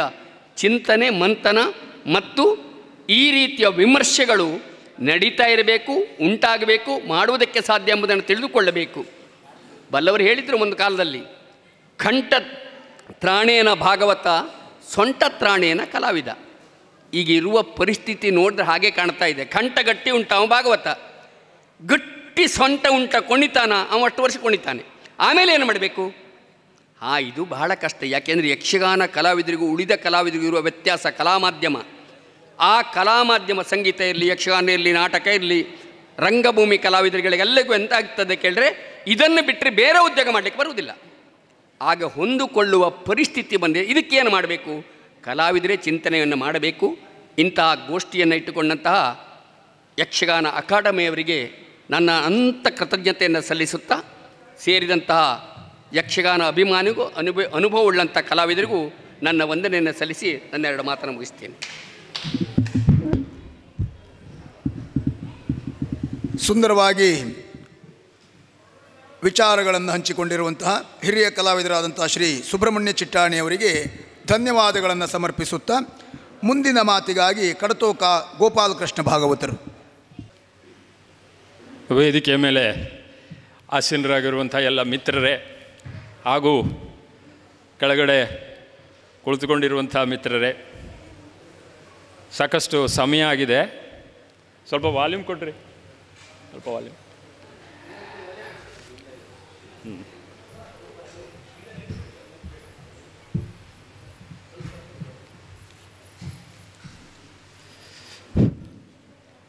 ನಾನು ನಿನ್ನೆಯ ಗೋಷ್ಠಿಗೂ ಕೂಡ ಇದ್ದೆ. 10 ನಿಮಿಷ ನನಗೆ ಸಮಯ ಸಿಕ್ಕಿತ್ತು. ಬೇಸರ ಮಾಡಿಕೊಳ್ಳದೆ ಅಷ್ಟರಲ್ಲೇ ಮುಗಿಸಿದ್ದೆ ನಾನು 2 ನಿಮಿಷ ಮೊದಲೇ. ಇವತ್ತು ಸ್ವಲ್ಪ ಸಮಯ ಆದರೂ ಸ್ವಲ್ಪ ಜಾಸ್ತಿ ತಗೊಳ್ತೇನೆ, ಬೇಸರ ಮಾಡ್ಕೊಳ್ಬೇಕು. ಯಾಕೆಂದರೆ ಅಕಾಡೆಮಿ ನಮಗೆ ಕೊಡುವಂಥ ಗೌರವಧನಕ್ಕೆ ನಾವು ನ್ಯಾಯ ಒದಗಿಸಬೇಕಲ್ವ. ಒಂದು ವಿಷಯ ಅತ್ಯಂತ ಮಹತ್ವದ್ದು, ಸಂಪ್ರದಾಯ ಮತ್ತು ಆಧುನಿಕತೆ. ಈ ಸಂಪ್ರದಾಯ ಅಂತ ಹೇಳಿದ ತಕ್ಷಣ ಅದು ತುಂಬ ಸಾಪೇಕ್ಷವಾದಂಥ ಒಂದು ಶಬ್ದ, ಅದು ಒಂದು ನಿರಪೇಕ್ಷವಾದ ಶಬ್ದ ಅಲ್ಲ. ಅದು ಎಲ್ಲಿ ಸಂಪ್ರದಾಯ, ಯಾವ ಸಂಪ್ರದಾಯ, ಯಾವ ಕಾಲದ ಸಂಪ್ರದಾಯ, ಈ ಪ್ರಶ್ನೆ ಉದ್ಭವ ಆಗ್ತದೆ. ಸಂಪ್ರದಾಯ ಅಂತಂದರೆ ನಮ್ಮಲ್ಲಿ ಅನೇಕರಿಗೆ ತಪ್ಪು ಕಲ್ಪನೆ ಉಂಟು. ನಾವು ಯಕ್ಷಗಾನ ಕಲಾವಿದರನ್ನು ಕಟುವಾಗಿ ಟೀಕೆ ಮಾಡಿದರೆ ಹಾಗೆ ಟೀಕೆ ಮಾಡುವವರನ್ನೆಲ್ಲ ಸಂಪ್ರದಾಯವಾದಿಗಳು ಅಂತ ಹಣೆಪಟ್ಟಿ ಹಚ್ಚಲಾಗ್ತದೆ. ಆದರೆ ಇಂದಿನ ಆಧುನಿಕ ಸಂದರ್ಭದಲ್ಲಿ ಯಕ್ಷಗಾನದ ಬಹುತೇಕ ವಿಮರ್ಶೆಗಳು ಸಂಪ್ರದಾಯಕ್ಕೆ ಸಂಬಂಧಪಟ್ಟದ್ದಲ್ಲ. ಸಂಪ್ರದಾಯ ಹೋಗಿದೆ, ಅದೆಲ್ಲೋ, ಅದರ ಬಗ್ಗೆ ನಾವು ಮಾತಾಡೋದು ಬೇಡ.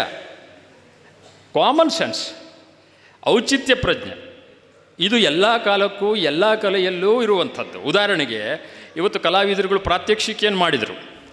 ಆ ಪ್ರಾತ್ಯಕ್ಷಿಕೆಯನ್ನು ಆಸ್ವಾದಿಸುವುದಕ್ಕೆ, ಅದರ ಸರಿತಪ್ಪುಗಳನ್ನು ಗುರುತಿಸುವುದಕ್ಕೆ ನಾವು ಯಾವ ಸಂಪ್ರದಾಯವನ್ನು ಅಭ್ಯಾಸ ಮಾಡೋದು ಬೇಡ. Common sense. ಈ ಕಾಮನ್ ಸೆನ್ಸಿಗೆ ಸಂಪೂರ್ಣ ವಿರುದ್ಧವಾಗಿ ನಾವು ರಂಗಸ್ಥಳದಲ್ಲಿ ನಡ್ಕೊಂಡ್ರೆ, ಅವಾಗ ಅದನ್ನು ಟೀಕಿಸಿದರೆ ನಾವು ಬೇಜಾರು ಮಾಡ್ಕೊಳ್ಳಿಕ್ಕೆ ಸಾಧ್ಯ ಇಲ್ಲ. ಸಂಪ್ರದಾಯ ಅನ್ನೋದು ಭಾಳ ಸೂಕ್ಷ್ಮವಾದ ಸಂಗತಿ ಅಂತ ನಾನು ಹೇಳಿದೆ. ತೆಂಕು ಅಂದರು, ಬಡಗು ಅಂದರು, ಬಡ ಬಡಗು ಅಂದರು. ತುಂಬ ನಿಷ್ಠುರವಾದ ಒಂದು ಮಾತನ್ನು ನಾನು ಹೇಳ್ತೇನೆ, ದಯವಿಟ್ಟು ಯಾರೂ ಬೇಸರ ಮಾಡ್ಕೊಳ್ಬಾರ್ದು. ದಯವಿಟ್ಟು ಇವತ್ತು ಉತ್ತರ ಕನ್ನಡ ಜಿಲ್ಲೆಯ ಕಲಾವಿದರು ಮಾಡುವಂಥ, ರಂಗಸ್ಥಳದಲ್ಲಿ ಮಾಡುವಂಥ 90% ಸಂಗತಿಗಳು ಉತ್ತರ ಕನ್ನಡದ ಪರಂಪರೆ ಅಲ್ಲ. ಉದಾಹರಣೆಗೆ ನಮ್ಮ ಚೌಕುಳಿ ಕಸೆ ಸೀರೆ ನಮ್ಮ ಉತ್ತರ ಕನ್ನಡದ್ದೇ ಅಲ್ಲ. ನಮ್ಮ ಎಷ್ಟೋ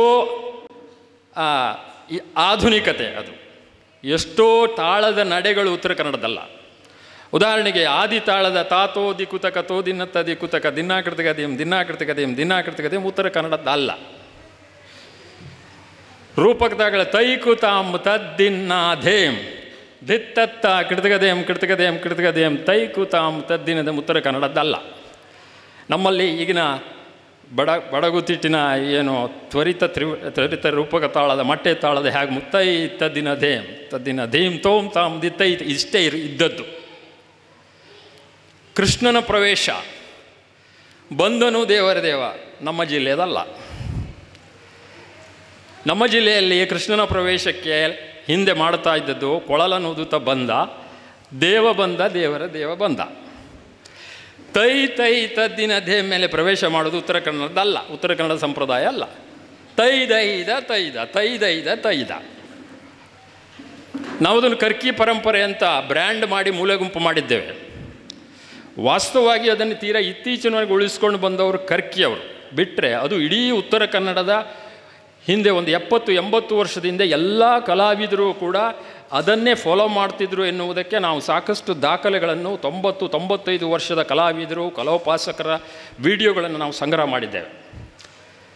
ಹಾಗಿದ್ದರೆ ಒಂದು ಪ್ರಶ್ನೆ ಬರ್ತದೆ, ನಾವು ಇಷ್ಟು ಕಾಲ ನಾವೆಲ್ಲ 2 ತಿಟ್ಟಿಂದನ್ನು ಮಿಶ್ರಣ ಮಾಡಿ ಕುಣಿದೇವಲ್ಲ, ನಾಳೆ ಬೆಳಗಿನಿಂದ ನೀವು ಗೋಪಾಲಕೃಷ್ಣ ಭಾಗವತರೆ ಅದನ್ನೆಲ್ಲ ಬಿಟ್ಟು ನಮ್ಮದು ಈ ಉತ್ತರ ಕನ್ನಡದ ಮಾಡೈತಿ ಅಂತ ಹೇಳ್ತೀರಾ? ಈ ಪ್ರಶ್ನೆ ಉದ್ಭವ ಆಗ್ತದೆ. ನಾವು ಸಾಕಷ್ಟು ಮುಂದೆ ಹೋಗಿ ಆಗಿದೆ. ಹಾಗಿದ್ರೆ ನಾವು ಇದು ಬಿಡಬೇಕಾ? ಅಲ್ಲ. ಸಂಪ್ರದಾಯ ಮತ್ತು ಆಧುನಿಕತೆಯ ಸ್ವೀಕಾರದಲ್ಲಿ ನಾವು ಇವತ್ತಿನ ದಿವಸ ವಿಚಾರ ಮಾಡಬೇಕಾದ ಸಾಂಸ್ಕೃತಿಕ ನ್ಯಾಯದ ಪರಿಕಲ್ಪನೆ ಬೇಕು. ಸಾಮಾಜಿಕ, ಆರ್ಥಿಕವೇ ಮೊದಲಾದ ಕಾರಣಗಳಿಗಾಗಿ, ಸಂಘಟನಾತ್ಮಕ ಕಾರಣಗಳಿಗಾಗಿ ಯಕ್ಷಗಾನದ ಸಂದರ್ಭದಲ್ಲಿ ಯಾವುದೇ ಒಂದು ಪ್ರದೇಶದ ಪರಂಪರೆಯು ಅನ್ಯಾಯವಾಗಿ ಮೂಲೆಗುಂಪಾಗುವುದಕ್ಕೆ ನಾವು ಬಿಡಬಾರ್ದು. ಅದು ಮೂಲೆಗುಂಪು ಆಗದೇ ಹೋದ ರೀತಿಯಲ್ಲಿ ನಾವು ಆ ಹಳೆಯದನ್ನು ಮತ್ತೆ ಅಳವಡಿಸಿಕೊಳ್ಳುವುದಕ್ಕೆ ಸಾಧ್ಯ ಇದೆ. ಉದಾಹರಣೆ ಕೃಷ್ಣನ ಪ್ರವೇಶದ ಬಗ್ಗೆ ಇವರು ಹೇಳಿದ್ರು, ಸೂಚ್ಯವಾಗಿ ಶಿವಾನಂದ ಹೆಗಡೆಯವರು ಹೇಳಿದರು. ಹೇಳುವುದಾದರೆ ಬಂದನು ದೇವರ ದೇವವನ್ನು ನಾವು ಮಾಡ್ಬೋದು, ಅದನ್ನೇನು ಪ್ರಾಹಿಬಿಟ್ ಮಾಡಬೇಕು ಅಂತ ನಾವೇನು ಹೇಳೋದಿಲ್ಲ. ಕೊಳಲನೂದುತವನ್ನು ಮಾಡಿ, ದೇವ ಬಂದ ದೇವರ ದೇವವನ್ನು ಯಾಕೆ ಅದನ್ನು ನೀವು ಯಾಕೆ ಸಂಪೂರ್ಣ ಬಿಡುವುದು ಯಾಕೆ? ನಿಮಗೆ ಬೇಕಾದರೆ ಯೂಟ್ಯೂಬ್ನಲ್ಲಿ ಅದರ ಒಂದು ವಿಡಿಯೋ ನಾರಾಯಣ ಹಾಸ್ಯಗಾರದು ಲಭ್ಯ ಇದೆ. ಇವತ್ತಿನ ಹುಡುಗರು ಯೂಟ್ಯೂಬ್ನಲ್ಲಿ ಯಾವ್ಯಾವುದೋ ಕಲಾವಿದರನ್ನೆಲ್ಲ ನೋಡಿ ಅನುಕರಣೆ ಮಾಡ್ತಾರೆ. ಕರ್ಕಿ ಹಾಸ್ಯಗಾರರ ನಾಟ್ಯ ನೋಡಿ ಅನುಕರಣೆ ಮಾಡಲಿಕ್ಕೆ ಆಗೋದಿಲ್ಲ, ಮಾಡಿ ಅಂತ ನಮ್ಮಂಥವ್ರು ಹೇಳೋದು. ಉದಾಹರಣೆಗೆ ಕಂಸವದೆಯ ಕೃಷ್ಣಂಗೆ ಕೊಳಲನೂದುತ್ತಾ ಬಂದ ಪದ್ಯವನ್ನು ನೀವು ಪ್ರವೇಶ ಮಾಡಿದರೆ ಅದು ಚಂದ. ಸಂಧಾನದ ಕೃಷ್ಣನಿಗೆ ಬಂದನು ದೇವರ ದೇವ ಮಾಡಿ, ಆ ಯಾವುದು ಚಂದ್ರಾವಳಿ ವಿಲಾಸ, ಚಂದ್ರಾವಳಿ ವಿಲಾಸಕ್ಕೆ ಕೊಳಲನೂತ ಯಾಕೆ? ಅಲ್ಲಿ ಅವನ ಗೋಕುಲದಲ್ಲಿ ಅವನ ಚರ್ಯೆಗಳ ಒಂದು ವರ್ಣನೆ ಆ ಪದ್ಯದಲ್ಲಿರೋದ್ರಿಂದ, ಮತ್ತು ಅದರ ತಾಳ ನಡೆಗಳು ಕೂಡ ತುಂಬ ಸಂಕೀರ್ಣವಾಗಿ ಏನಿಲ್ಲ, ಅದರಲ್ಲಿ ಏನು ರಾಕೆಟ್ ಸೈನ್ಸ್ ಏನಲ್ಲ. ಮತ್ತು ಹಳೆಯ ಸಂಪ್ರದಾಯವನ್ನು ನಾವು ಅಳವಡಿಸಿಕೊಳ್ಳುವಾಗ 50-60 ವರ್ಷ ಹಿಂದೆ ಇದ್ದದ್ದನ್ನು ಡಿಟ್ಟೋ ಇವತ್ತು ಮಾಡಬೇಕು ಅಂತಿಲ್ಲ. ಸಾಧ್ಯವಾದಷ್ಟು ಮಟ್ಟಿಗೆ ಆ್ಯಸ್ ಪಾಸಿಬಲ್ ಅದನ್ನು ಮಾಡ್ಬೋದು. ಈಗ ನೋಡಿ, ವೇಷಭೂಷಣದ ಮಟ್ಟಿಗೆ ಹೇಳೋದಾದರೆ ನಮ್ಮಲ್ಲಿ ಕಸೆ ಸೀರೆ ಇರಲಿಲ್ಲ. ವಾಸ್ತವವಾಗಿ ಕುಂದಾಪುರದಲ್ಲೂ ಈ ಕಸೆ ಸೀರೆ ಮೊದಲು ಇರಲಿಲ್ಲ. ಕಾರಂತರು ಅದನ್ನು ಒಂದು ಲೇಖನದಲ್ಲಿ ಹೇಳಿದ್ದಾರೆ, ಶಿವರಾಮ್ ಕಾರಂತರು 1917ನೇ ಇಸ್ವಿಯ ಸುಮಾರಿಗೆ ಕುಂದಾಪುರ ಉಡುಪಿ ಪ್ರದೇಶದಲ್ಲಿ ಆ ಮದ್ರಾಸ್ ಪ್ರಾಂತದ ಒಂದು ಭಾಗ ಆಗಿತ್ತದು. ಮದ್ರಾಸ್ನಿಂದ ಬಂದಂಥ ಒಂದು ಕೈಮಗ್ಗದ ಸೀರೆ, ಚೌಕುಳಿ ಸೀರೆ ಅಲ್ಲಿ ತುಂಬ ಫ್ಯಾಷನ್ ಆಗಿ ಬಂತು ಹೆಂಗಸರಲ್ಲಿ. ಅಲ್ಲಿಯೂ ಕೂಡ ಕಲಾವಿದರು ತಮ್ಮ ಹೆಂಗಸರ ಸೀರೆಯನ್ನೇ ಕಸೆ ಹಾಕಿ ಉಡ್ತಾ ಇದ್ದದ್ದು ಆ ಕಾಲದಲ್ಲಿ. ಅದು ಆಕ್ಸಿಡೆಂಟಲಿ ಎಲ್ಲ ಕಲಾವಿದರು ತಮ್ಮ ಹೆಂಡರ ಸೀರೆ ಒಂದೇ ರೀತಿ ಬಂತು. ಆವಾಗ ಅದರ ಒಂದು ಕಲಾತ್ಮಕತೆಯ ಅರಿವು ಕಲಾವಿದರಿಗೆ ಆಗಿ ಅದೊಂದು ರೂಢಿಯಾಗಿ ಬೆಳೆದು ಬಂತು. ಆದರೆ ಅದು ಇವತ್ತು ನಮ್ಮ ಇಡೀ ಯಕ್ಷಗಾನ ರಂಗಭೂಮಿಯ ಅಸ್ಮಿತೆಯಾಗಿ ಬೆಳೆದು ಬಂದಿದೆ. ಅಕಾಡೆಮಿಯವರು ನಮಗೆ ಶಾಲು ಹೊದಿಸುವಾಗ ಕಸೆ ಸೀರೆಯ ಶಾಲನ್ನೇ ಹೊದಿಸ್ತಾರೆ. ಶಿವಾನಂದ ಹೆಗಡೆಯವರು ಅದು ಚಂದವೇ ಅಲ್ಲ ಅಂತ ನಾನು ಹೇಳೋದಿಲ್ಲ. ಮತ್ತು ಸಂಪ್ರದಾಯದ ವಿಷಯದಲ್ಲಿ ಇವರ ಸಂಪ್ರದಾಯ ಚಂದ ಅವರದ್ದಲ್ಲ ಹೇಳುವುದಕ್ಕೆ ಅರ್ಥವಿಲ್ಲ. ಸಂಪ್ರದಾಯವೇ ಚಂದ ಅಂದದ ಪ್ರಶ್ನೆ ಬರೋದು ರಂಗಸ್ಥಳದಲ್ಲಿ ಪ್ರಸಂಗ ಮಾಡುವಾಗ. ಗಜಮುಖದ ಗಣಪಗೆಯನ್ನು ನಮ್ಮಲ್ಲಿ ಪುನ್ನಾಗ ತೋಡಿಯಲ್ಲಿ ಹೇಳ್ತಿದ್ದರು. ಕುಂದಾಪುರದಲ್ಲಿ ಅದನ್ನು ಚೌಕದ ಮನೆಯಲ್ಲಿ ಘಂಟಾರವದಲ್ಲಿ ಹೇಳ್ತಾರೆ. ತೆಂಕಿನಲ್ಲಿ ನಾಟಿಯಲ್ಲಿ ಹೇಳ್ತಾರೆ. ಯಾವುದು ತಪ್ಪು? ಎಲ್ಲವೂ ಸರಿಯೇ. ಉತ್ತರ ಕನ್ನಡದಲ್ಲಿ ನೀವು ಪುನ್ನಾಗ ತೋಡಿಯಲ್ಲಿ ಹೇಳಿ, ಇದರಲ್ಲಿ ಕುಂದಾಪುರಿ ತಿಟ್ಟಿನಲ್ಲಿ ಘಂಟಾರವದಲ್ಲಿ ಹೇಳಿ, ಸುಲಭದಲ್ಲಿ ಹೇಳ್ಬೋದು. ಪುನ್ನಾಗ ತೋಡಿರಾಗ ಎಲ್ಲರಿಗೂ ಗೊತ್ತಿದೆ, ಭಾಗವತರಿಗೆ, ಅದೇನು ದೊಡ್ಡದಲ್ಲ. ನೀವು ಘಂಟಾರವ ನಾಟಿಯಲ್ಲಿ ಹೇಳುವ ಬದಲು ಪುನ್ನಾಗ ತೋಡಿಯಲ್ಲಿ ಹೇಳಿದರೆ ನಮ್ಮ ಜಿಲ್ಲೆಯ ಪರಂಪರೆಗೆ ಒಂದು ಇದು ಕೊಟ್ಟಂತಾಯ್ತಲ್ಲ. ತ್ವರಿತ ತಿರುವಿಡಿಯಲ್ಲಿ ಗಜಮುಖದಿಗೆ ಹೇಳುವ ತಾಳದ ನಡೆ ಹೆಚ್ಚು ಕಡಿಮೆ ಎಲ್ಲ ಒಂದೇ. ಬರೇ ಒಂದು ರಾಗದಿಂದಾಗಿ ನಮ್ಮ ಅಸ್ಮಿತೆಯನ್ನು ನಾವು ಕಳ್ಕೊಳ್ಳುವಂಥ ಸಂದರ್ಭ ಇದೆ. ಈ ಸೂಕ್ಷ್ಮಗಳನ್ನು ನಾವು ಈಗ ನೋಡಿ, ಕ್ಯಾದಿಗೆ ಮುಂದಲೆಗೆ ಕ್ಯಾದಿಗೆ ಇಲ್ಲ ಉತ್ತರ ಕನ್ನಡದಲ್ಲಿ. ಕ್ಯಾದಿಗೆ ಇಲ್ಲ, ಬರೇ ಲಾಡಿಯನ್ನು ಸುತ್ತುವುದು. ಯಾವ ದೊಡ್ಡ ಪಗಡೆ ಇರಲಿ ಸಣ್ಣ ಪಗಡೆ ಇರಲಿ ಕ್ಯಾದಿಗೆ ಇಲ್ಲವೇ ಇಲ್ಲ. ಕಿರೀಟಕ್ಕೆ ಮಾತ್ರ ಕ್ಯಾದಿಗೆ, ಇದಕ್ಕೆ ಕ್ಯಾದಿಗೆ ಇಲ್ಲ. ಬೇರೆ ಬೇರೆ ವಿಷಯ ಅದನ್ನು ನಾವು ಮಾಡ್ಬೋದು. ನಮ್ಮ ಶಿವಾನಂದ ಹೆಗಡೆಯವರು ನಮ್ಮ ಒಂದು ಪ್ರಾತ್ಯಕ್ಷಿಕೆ ಸಂದರ್ಭದಲ್ಲಿ ಅದನ್ನು ಮಾಡಿದ್ದಾರೆ. ವಾಲಿವಧೆಯನ್ನು ನಾವು ಯಕ್ಷರಂಗೋತ್ಸವದಲ್ಲಿ ಮಾಡಿದಾಗ ಉತ್ತರ ಕನ್ನಡದ ಸಾಂಪ್ರದಾಯಿಕವಾದ ವೇಷಭೂಷಣ ಕ್ರಮವನ್ನು ಅವರು ತಂದು ಅದನ್ನು ಮಾಡಿದ್ದಾರೆ. ಆ ಪ್ರಯೋಗಶೀಲತೆಯನ್ನು ನಾವು ಪ್ರಯೋಗಶೀಲತೆಗೆ ನಮಗೆ ಆಯಾಯ ಕಾಲದ ಪ್ರಯಾರಿಟಿ ಮುಖ್ಯ ಆಗ್ತದೆ. ಈಗ ನಿರ್ದೇಶನ ತಗೊಂಡ್ರೆ ಶಂಭು ಹೆಗಡೆಯವರು ನಿರ್ದೇಶನವನ್ನು 80ನೇ ಇಸ್ವಿಯಲ್ಲಿ ಮಾಡಿದ್ದಕ್ಕೂ ಶಿವಾನಂದ ಹೆಗಡೆಯವರು 2025ನೇ ಇಸ್ವಿಯಲ್ಲಿ ಮಾಡುವುದಕ್ಕೂ ಅಲ್ಲಿಯ ಒಂದು ಆದ್ಯತೆಯ ವಿಷಯದಲ್ಲಿ ವ್ಯತ್ಯಾಸ ಇರ್ತದೆ. 1980ನೇ ಇಸ್ವಿಯಲ್ಲಿ ಯಕ್ಷಗಾನ ಸಾಂಪ್ರದಾಯಿಕವಾಗಿ ತುಂಬ ಶ್ರೀಮಂತವಾಗಿತ್ತು. ಸುತ್ತಮುತ್ತಲು ಎಲ್ಲ ಸಂಪ್ರದಾಯ ಗೊತ್ತಿದ್ದಂಥ ಹಿರಿಯ ಕಲಾವಿದರಿದ್ದು. ಆವಾಗ ಸಂಪ್ರದಾಯಕ್ಕೆ ಅಷ್ಟು ಸಂಪ್ರದಾಯ ಸ್ವರೂಪವನ್ನು ಹಾಳಾಗ್ತದೆ ಎನ್ನುವಂಥ ಭಯ ಆಗಿರಲಿಲ್ಲ. ಆಗ ಅವರು ಸುಧಾರಣೆಗೆ ವಿಶೇಷ ಮಹತ್ವ ಕೊಟ್ಟರು. ಪಾತ್ರ ಚಿತ್ರಣಕ್ಕೆ, ಸಾಂಪ್ರದಾಯಿಕ ಸರಕುಗಳು. ಇವತ್ತು ನಾವು ನಿರ್ದೇಶನ ಮಾಡುವಾಗ ನಾವು ಏನೇನನ್ನು ಕಳೆದುಕೊಂಡಿದ್ದೇವೆ ಅದನ್ನು ಪುನರ್ರೂಪಿಸುವುದಕ್ಕೆ ಹೆಚ್ಚಿನ ಮಹತ್ವವನ್ನು ಕೊಡಬೇಕು. ನಾವೆಷ್ಟೋ ತಾಳಗಳನ್ನು ಕಳ್ಕೊಂಡಿದ್ದೇವೆ. ಉದಾಹರಣೆಗೆ ಚೌಜಂಪೆ ಎನ್ನುವ ತಾಳ, ಇಲ್ಲಿ ಶಂಕರ ಭಾಗವತರಂಥವ್ರಿಗೆ ಗೊತ್ತಿದೆ. ಚೌಜಂಪೆ ತಾಳ 11 ಮಾತ್ರೆಯ ಚೌಜಂಪೆ ತಾಳದ ಬಗ್ಗೆ ನಮ್ಮ ಮಹಾಬಲೇಶ್ವರ ಭಟ್ರು ಅವರ ಆತ್ಮಕಥನ ಅಂತರಂಗದ ಮೃದಂಗದಲ್ಲಿ ಅದರ ಮುಕ್ತಾಯ ತತ್ಕಾರ ಸಹಿತ ಕೊಟ್ಟಿದ್ದಾರೆ. ಯಾವುದೋ ಒಂದು ಪ್ರಸಂಗದಲ್ಲಿ ಕೇಳು ಮುರಾರಿಪು ಕಮಲಲೋಚನ, ಜಯ ಜಯ ಅಮಹ ಕಮಲಲೋಚನ, ಈ ಪದ್ಯದಲ್ಲಿ ಚೌಜಂಪಿಯನ್ನು ಹಾಡುವ ಮೂಲಕ ನೀವು ಪ್ರಯೋಗಿಸಿ.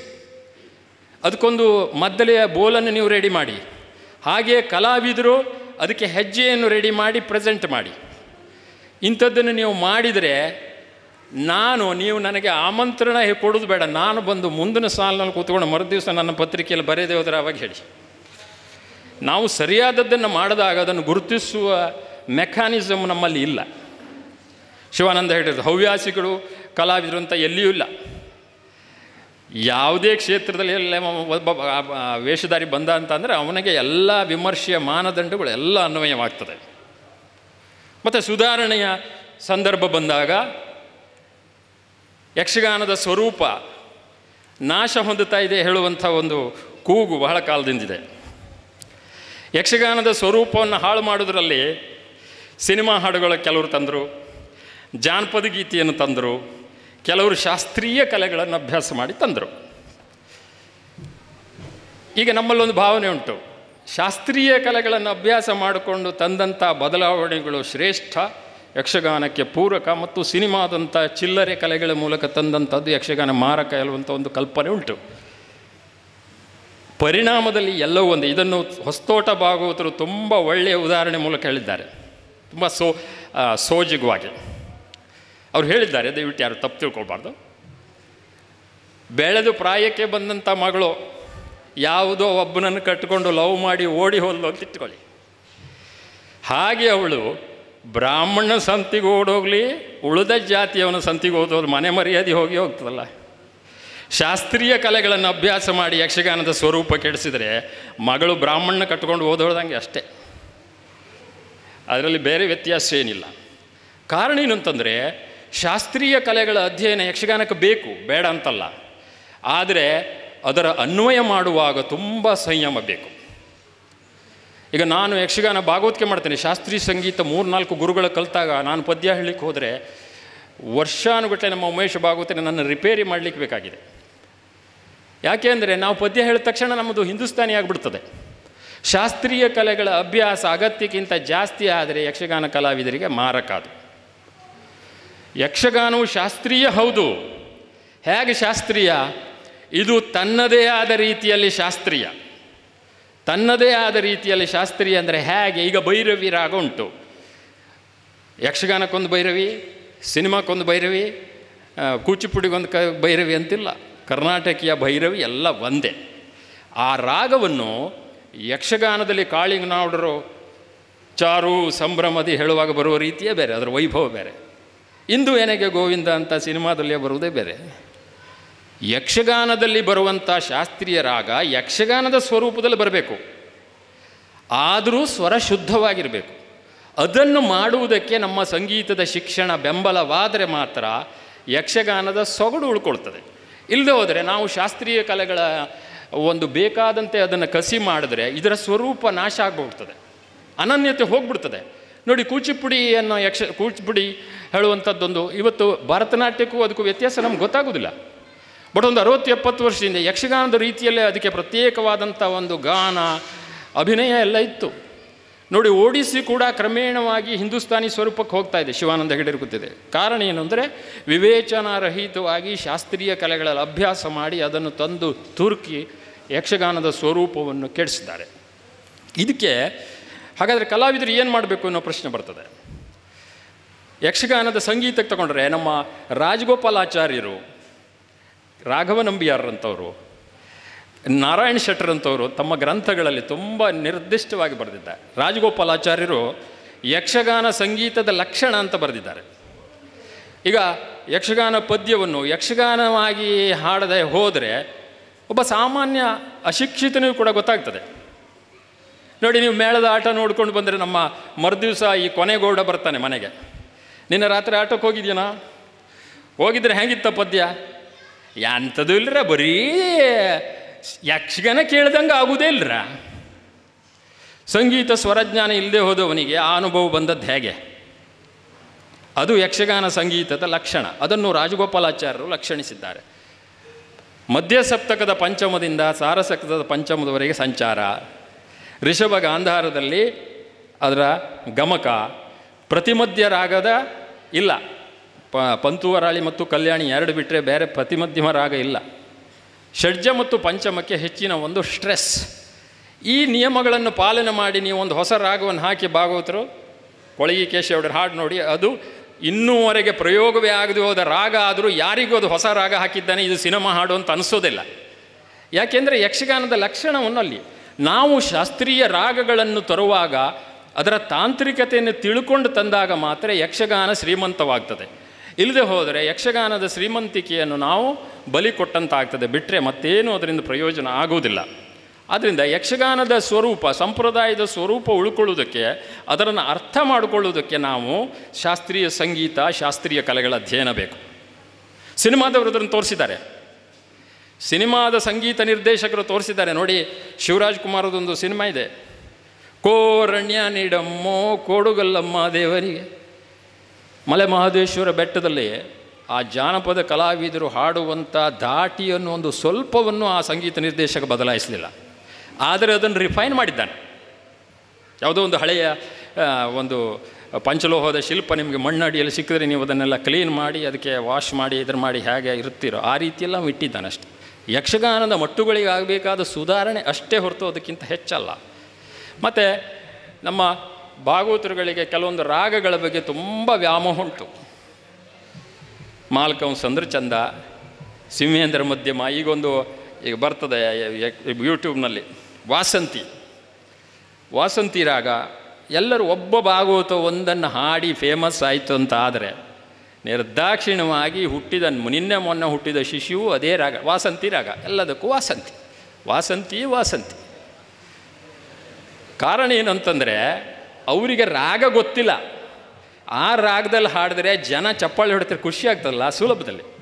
ನೀವು ವಾಸಂತಿ ಬದಲು, ನಾನು ಹೇಳೋದಷ್ಟೇ, ನೀವು ವಾಸಂತಿ ಬದಲು ಬೇರೆದು ಹಾಡಪ್ಪ, 100 ರಾಗ ಇದೆ ಸಂಗೀತದಲ್ಲಿ, ಮತ್ತೊಂದು ಹಾಡಿ.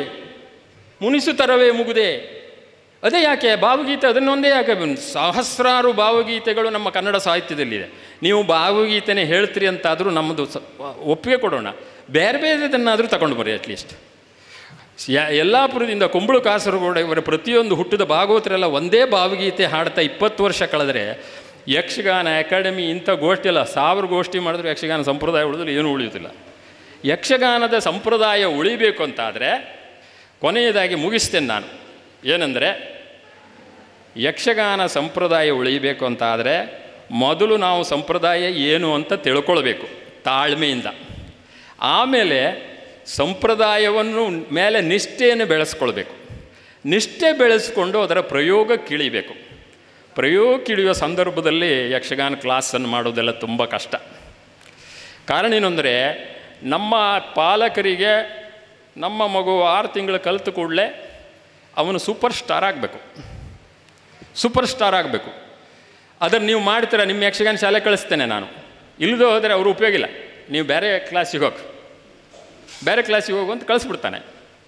ಹಾಗಾಗಿ ಯಕ್ಷಗಾನ ಈಗ ನರ್ತನ ಮಾಡುವವರು ಗುರುಗಳು ಕಳಿಸ್ಕೊಟ್ಟದ್ದು ಅರ್ಧ ಆದರೆ ಅರ್ಧ ಯೂಟ್ಯೂಬ್. ಮನೆಯ ಮೊದಲ ಪಾಠಶಾಲೆ ಯೂಟ್ಯೂಬೇ ಮೊದಲ ಗುರು ಆಗಿಬಿಟ್ಟಿದೆ. ಆದ್ದರಿಂದ ಸಂಪ್ರದಾಯ ಸ್ವರೂಪ ಎಷ್ಟರ ಮಟ್ಟಿಗೆ ಉಳ್ಕೊಳ್ತದೆ ಅನ್ನೋದ್ರ ಬಗ್ಗೆ ನನಗೆ ಅನುಮಾನ ಇದೆ. ಆ ಬಗ್ಗೆ ಪ್ರಯತ್ನಶೀಲರಾಗೋಣ ಅಂತ ಹೇಳ್ತಾ, ಇಂಥ ಗೋಷ್ಠಿ ಸಮ್ಮೇಳನಗಳು ಮತ್ತೆ ನಡೆಯಲಿ. ಪ್ರಯೋಜನ ಆಗ್ತದೋ ಬಿಡ್ತೋ, ನಮ್ಮಂಥವರು ಎಲ್ಲೋ ಕೂತ್ಕೊಂಡು ವಿಚಾರ ಮಾಡೋದನ್ನೆಲ್ಲ ಸಾರ್ವಜನಿಕವಾಗಿ ಹೇಳುವ ಅವಕಾಶ ಆದರೂ ಸಿಗ್ತದಲ್ಲ. ಮುಂದೆ ಒಂದು 50 ವರ್ಷದ ಮೇಲೆ ಗೋಪಾಲಕೃಷ್ಣ ಭಾಗವತ್ ಮಾತ್ರ ಇದರ ಬಗ್ಗೆ ನಿಷ್ಠುರವಾಗಿ ಭಾಳ ಮೊದಲೇ ಮಾತಾಡಿದ್ದಾನೆ ಅಂತ ಹೇಳಿದರೆ ಅಷ್ಟರ ಬಗ್ಗೆ ನಾವು ಸಾರ್ಥಕ ಅಂತ ಹೇಳ್ತಾ, ಅವಕಾಶಕ್ಕಾಗಿ ಧನ್ಯವಾದಗಳನ್ನು ಅಕಾಡೆಮಿಗೆ ಮತ್ತು ನಮ್ಮ ಮಿತ್ರರಾದ ಜಲವಳ್ಳಿ ವಿದ್ಯಾಧವರಿಗೆ ಸಮರ್ಪಿಸಿ ನನ್ನ ಮಾತನ್ನು ಮುಗಿಸ್ತೇನೆ. ನಮಸ್ಕಾರ.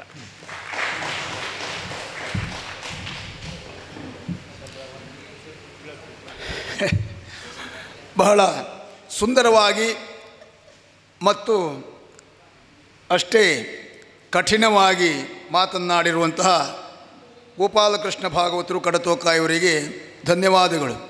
ಅವರು ಹೇಳಿದ ಹಾಗೆ ಬಹುಶಃ ನಾವು ಇಲ್ಲೊಂದು ವಿಷಯ ಕೊಡುವುದು ಬಹಳ ಸುಲಭ.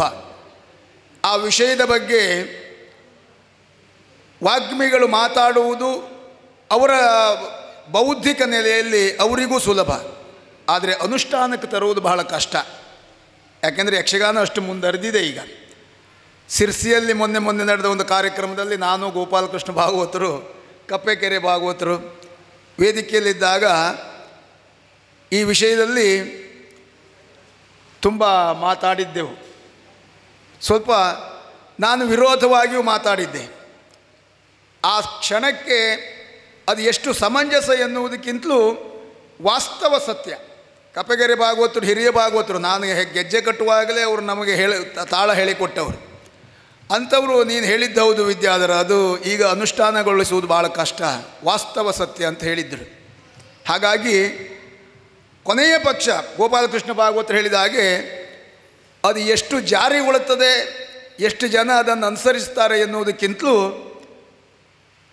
ನಾವು ಯಕ್ಷಗಾನದಲ್ಲಿ ಅನ್ನ ತಿಂದದ್ರಿಂದ, ಯಕ್ಷಗಾನದ ಕೃಷಿ ಮಾಡಿದ್ರಿಂದ ನಾವಿಷ್ಟು ತಿಳ್ಕೊಂಡಿದ್ದೇವೆ, ಸಾರ್ವಜನಿಕವಾಗಿ ಅದನ್ನು ಹಂಚಿಕೊಂಡಿದ್ದೇವೆ ಎನ್ನುವ ಸಮಾಧಾನ ನಮಗೆ ಖಂಡಿತ ಸಿಗ್ತದೆ. ಈ ಅಕಾಡೆಮಿಯ ಗೋಷ್ಠಿಗಳು, ಇಂಥ ಕಾರ್ಯಕ್ರಮಗಳು ನಡೆಯುವುದು ನೂರಾರು ಜನರಲ್ಲಿ ಒಂದು 10 ಜನರಾದರೂ ಇದರ ಪ್ರಯೋಜನ ಪಡೆದುಕೊಳ್ಳಿ ಎನ್ನುವ ಸದುದ್ದೇಶದಿಂದ. ಇನ್ನೊಂದು ಬಹಳ ಸೂಕ್ಷ್ಮವಾದಂಥ ವಿಷಯವನ್ನು ಹೇಳಿದ್ದಾರೆ. ಯಕ್ಷಗಾನವನ್ನು ಕಲಿಯುವ ವಿದ್ಯಾರ್ಥಿಗಳಿಗೆ ಅದು 100ಕ್ಕೆ 100ರಷ್ಟು ಸತ್ಯ. ನಾವು ಪ್ರತಿ ದಿವಸ ಅನುಭವಿಸ್ತಾ ಇದ್ದೇವೆ. ಇವತ್ತು ಯಕ್ಷಗಾನದ ಕ್ಲಾಸಿಗೆ ಬರ್ತಾರೆ, ನಾಳೆ ದಿವಸ ಯಕ್ಷಗಾನದ ಒಂದೆರಡು ತಾಳ ಕಲಿತಾರೆ, ನಾಡಿದ್ದು ಒಂದು ಪ್ರದರ್ಶನಕ್ಕೆ ಕೇಳಿದರೆ ಅವರು ಸೈಡ್ ವೇಷ ಮಾಡಲಿಕ್ಕೆ ಒಪ್ಪುವುದೇ ಇಲ್ಲ. ಸುಧನ್ವಾರ್ಜುನ ಕಾಳಗ ಆದರೆ ನಾನು ಸುಧನ್ವನೋ ಅರ್ಜುನೋ ಕೇಳ್ತಾರೆ. ನಾವೆಲ್ಲ ಯಕ್ಷಗಾನದಲ್ಲಿ ಅಂಬೆಗಾಲಿಡ್ತಾ ಇರುವಾಗ ಒಂದು ಆಟಕ್ಕೆ ಹೇಳಿದ್ರೆ ಸಾಕಾಗಿತ್ತು ನಮಗೆ. ಇದೇ ಕಪ್ಪೆಕೆರೆ ಭಾಗವತರು ಆಟಕ್ಕೆ ಕರೆದಿದ್ರು, ಬೇರೊಳ್ಳಿ ಆಟಕ್ಕೆ. ನಾವಾಗ ಜಲವಳ್ಳಿಯಿಂದ ಪೆಟ್ಟಿಗೆ ಹೊತ್ಕೊಂಡು ಅಲ್ಲಿ ಆಟಕ್ಕೆ ಹೋದದ್ದು. ಈಗ ಬಿಡಿ, ಅನುಕೂಲತೆ ಉಂಟು, ದೇವರು ಕೊಟ್ಟಿದ್ದಾನೆ, ಕಾರಲ್ಲಿ ಹೋಗ್ತೇವೆ. ಅದೇ ನಾವು ಮೊದಲು ಆಟಕ್ಕೆ ಹೇಳಿದರೆ ಸಾಕಿತ್ತು ನಮಗೆ, ಎದ್ಕೊಂಡು ಓಡ್ತಿದ್ದ. ಈಗ ಹಾಗಲ್ಲ, ಈಗಿನ ಮಕ್ಕಳಿಗೆ ಆಟಕ್ಕೆ ಕೇಳಿದ್ರೆ ನಮ್ಮದು ವೇಷ ಯಾವುದು ಕೇಳೋದು. ಸ್ವಲ್ಪ ಬದಲಾವಣೆ, ನಾವು ಸಂಬಳ ಎಷ್ಟು ಕೊಡ್ತೀರಿ ಕೇಳ್ತೇವೆ, ಅಷ್ಟೇ ಬಿಟ್ಟರೆ. ಹಾಗಾಗಿ ಈ ಯಕ್ಷಗಾನದಲ್ಲಿ ಇಂಥ ಗೊಂದಲಗಳೆಲ್ಲ ಉಂಟು. ನೋಡೋಣ ಯಾವಾಗ ಸುಧಾರಣೆ ಆಗ್ತದೆ ಅಂತ. ಈಗ ಡಾಕ್ಟರ್ MR ನಾಯ್ಕರವರಿಗೆ ವೇದಿಕೆಯನ್ನು ನೀಡ್ತಾ ಇದ್ದೇವೆ. ವೇದಿಕೆಯನ್ನು ಅಲಂಕರಿಸಿರುವಂತಹ ಗೌರವಾನ್ವಿತರೆ, ಉಪಸ್ಥಿತರಿರುವಂತಹ ಪ್ರಜ್ಞಾವಂತ ಯಕ್ಷಗಾನ ಕಲಾಭಿಮಾನಿಗಳೇ, ಈಗಾಗಲೇ ಸಂಪ್ರದಾಯ ಮತ್ತು ಆಧುನಿಕತೆ ಎಂಬ ಅತ್ಯಂತ ಪ್ರಮುಖವಾದಂತಹ ವಿಷಯದ ಮೇಲೆ ಸುಮಾರು 1 ಗಂಟೆಗಳ ಕಾಲದ ಅವಧಿಯಿಂದ ಮಾತುಗಳನ್ನು ತಾವೆಲ್ಲ ಕೇಳ್ತಾ ಇದ್ದೀರಿ. ನಾನೊಬ್ಬ ಶಿಕ್ಷಕನಾಗಿರುವುದರಿಂದ ತಿಳಿದಿರುವ ಸತ್ಯ ಅಂದರೆ, ಮಾತನಾಡುವುದು ಬಹಳ ಸುಲಭ, ಕೇಳುವುದು ಬಹಳ ಕಷ್ಟ. ಆದರೂ ಸಭೆಯ ಔಚಿತ್ಯಕ್ಕೆ ಅನುಗುಣವಾಗಿ ನನಗೆ ನಿಯೋಜಿತವಾದಂತಹ ಕರ್ತವ್ಯ ಪ್ರಜ್ಞೆಯಲ್ಲಿ ಒಂದು 10 ನಿಮಿಷಗಳ ಅವಧಿಗೆ ಮೀರದಂತೆ ಈ ನಿರ್ದಿಷ್ಟವಾದಂತಹ ವಿಷಯದ ಮೇಲೆ ಮಾತನಾಡುವ, ನನ್ನ ಅನಿಸಿಕೆಯನ್ನು ವ್ಯಕ್ತಪಡಿಸುವ ಪ್ರಾಮಾಣಿಕ ಪ್ರಯತ್ನವನ್ನು ಮಾಡ್ತೇನೆ.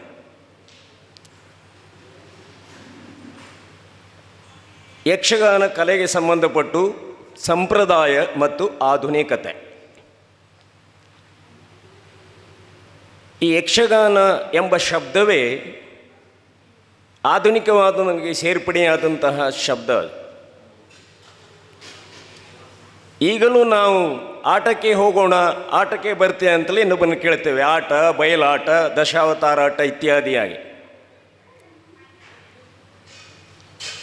ಸಂಪ್ರದಾಯ ಎಂದರೆ ಏನು ಅಂದರೆ, ಸುಮಾರು 5-6 ತಲೆಮಾರುಗಳ ಹಿಂದೆ ಸಾಮಾಜಿಕ ಜೀವನದಲ್ಲಿ ಬೆರೆತಿರುವಂತಹ ನಮ್ಮ ಮನುಷ್ಯರು ತಮ್ಮ ನಿರಂತರವಾದಂತಹ ಅಪರಿಮಿತವಾದಂತಹ ಶ್ರಮಜೀವನದ ಚಟುವಟಿಕೆಗಳ ನಂತರದಲ್ಲಿ ಒಂದು ಜೀವನೋತ್ಸಾಹಕ್ಕಾಗಿ, ಮನೋಲ್ಲಾಸಕ್ಕಾಗಿ,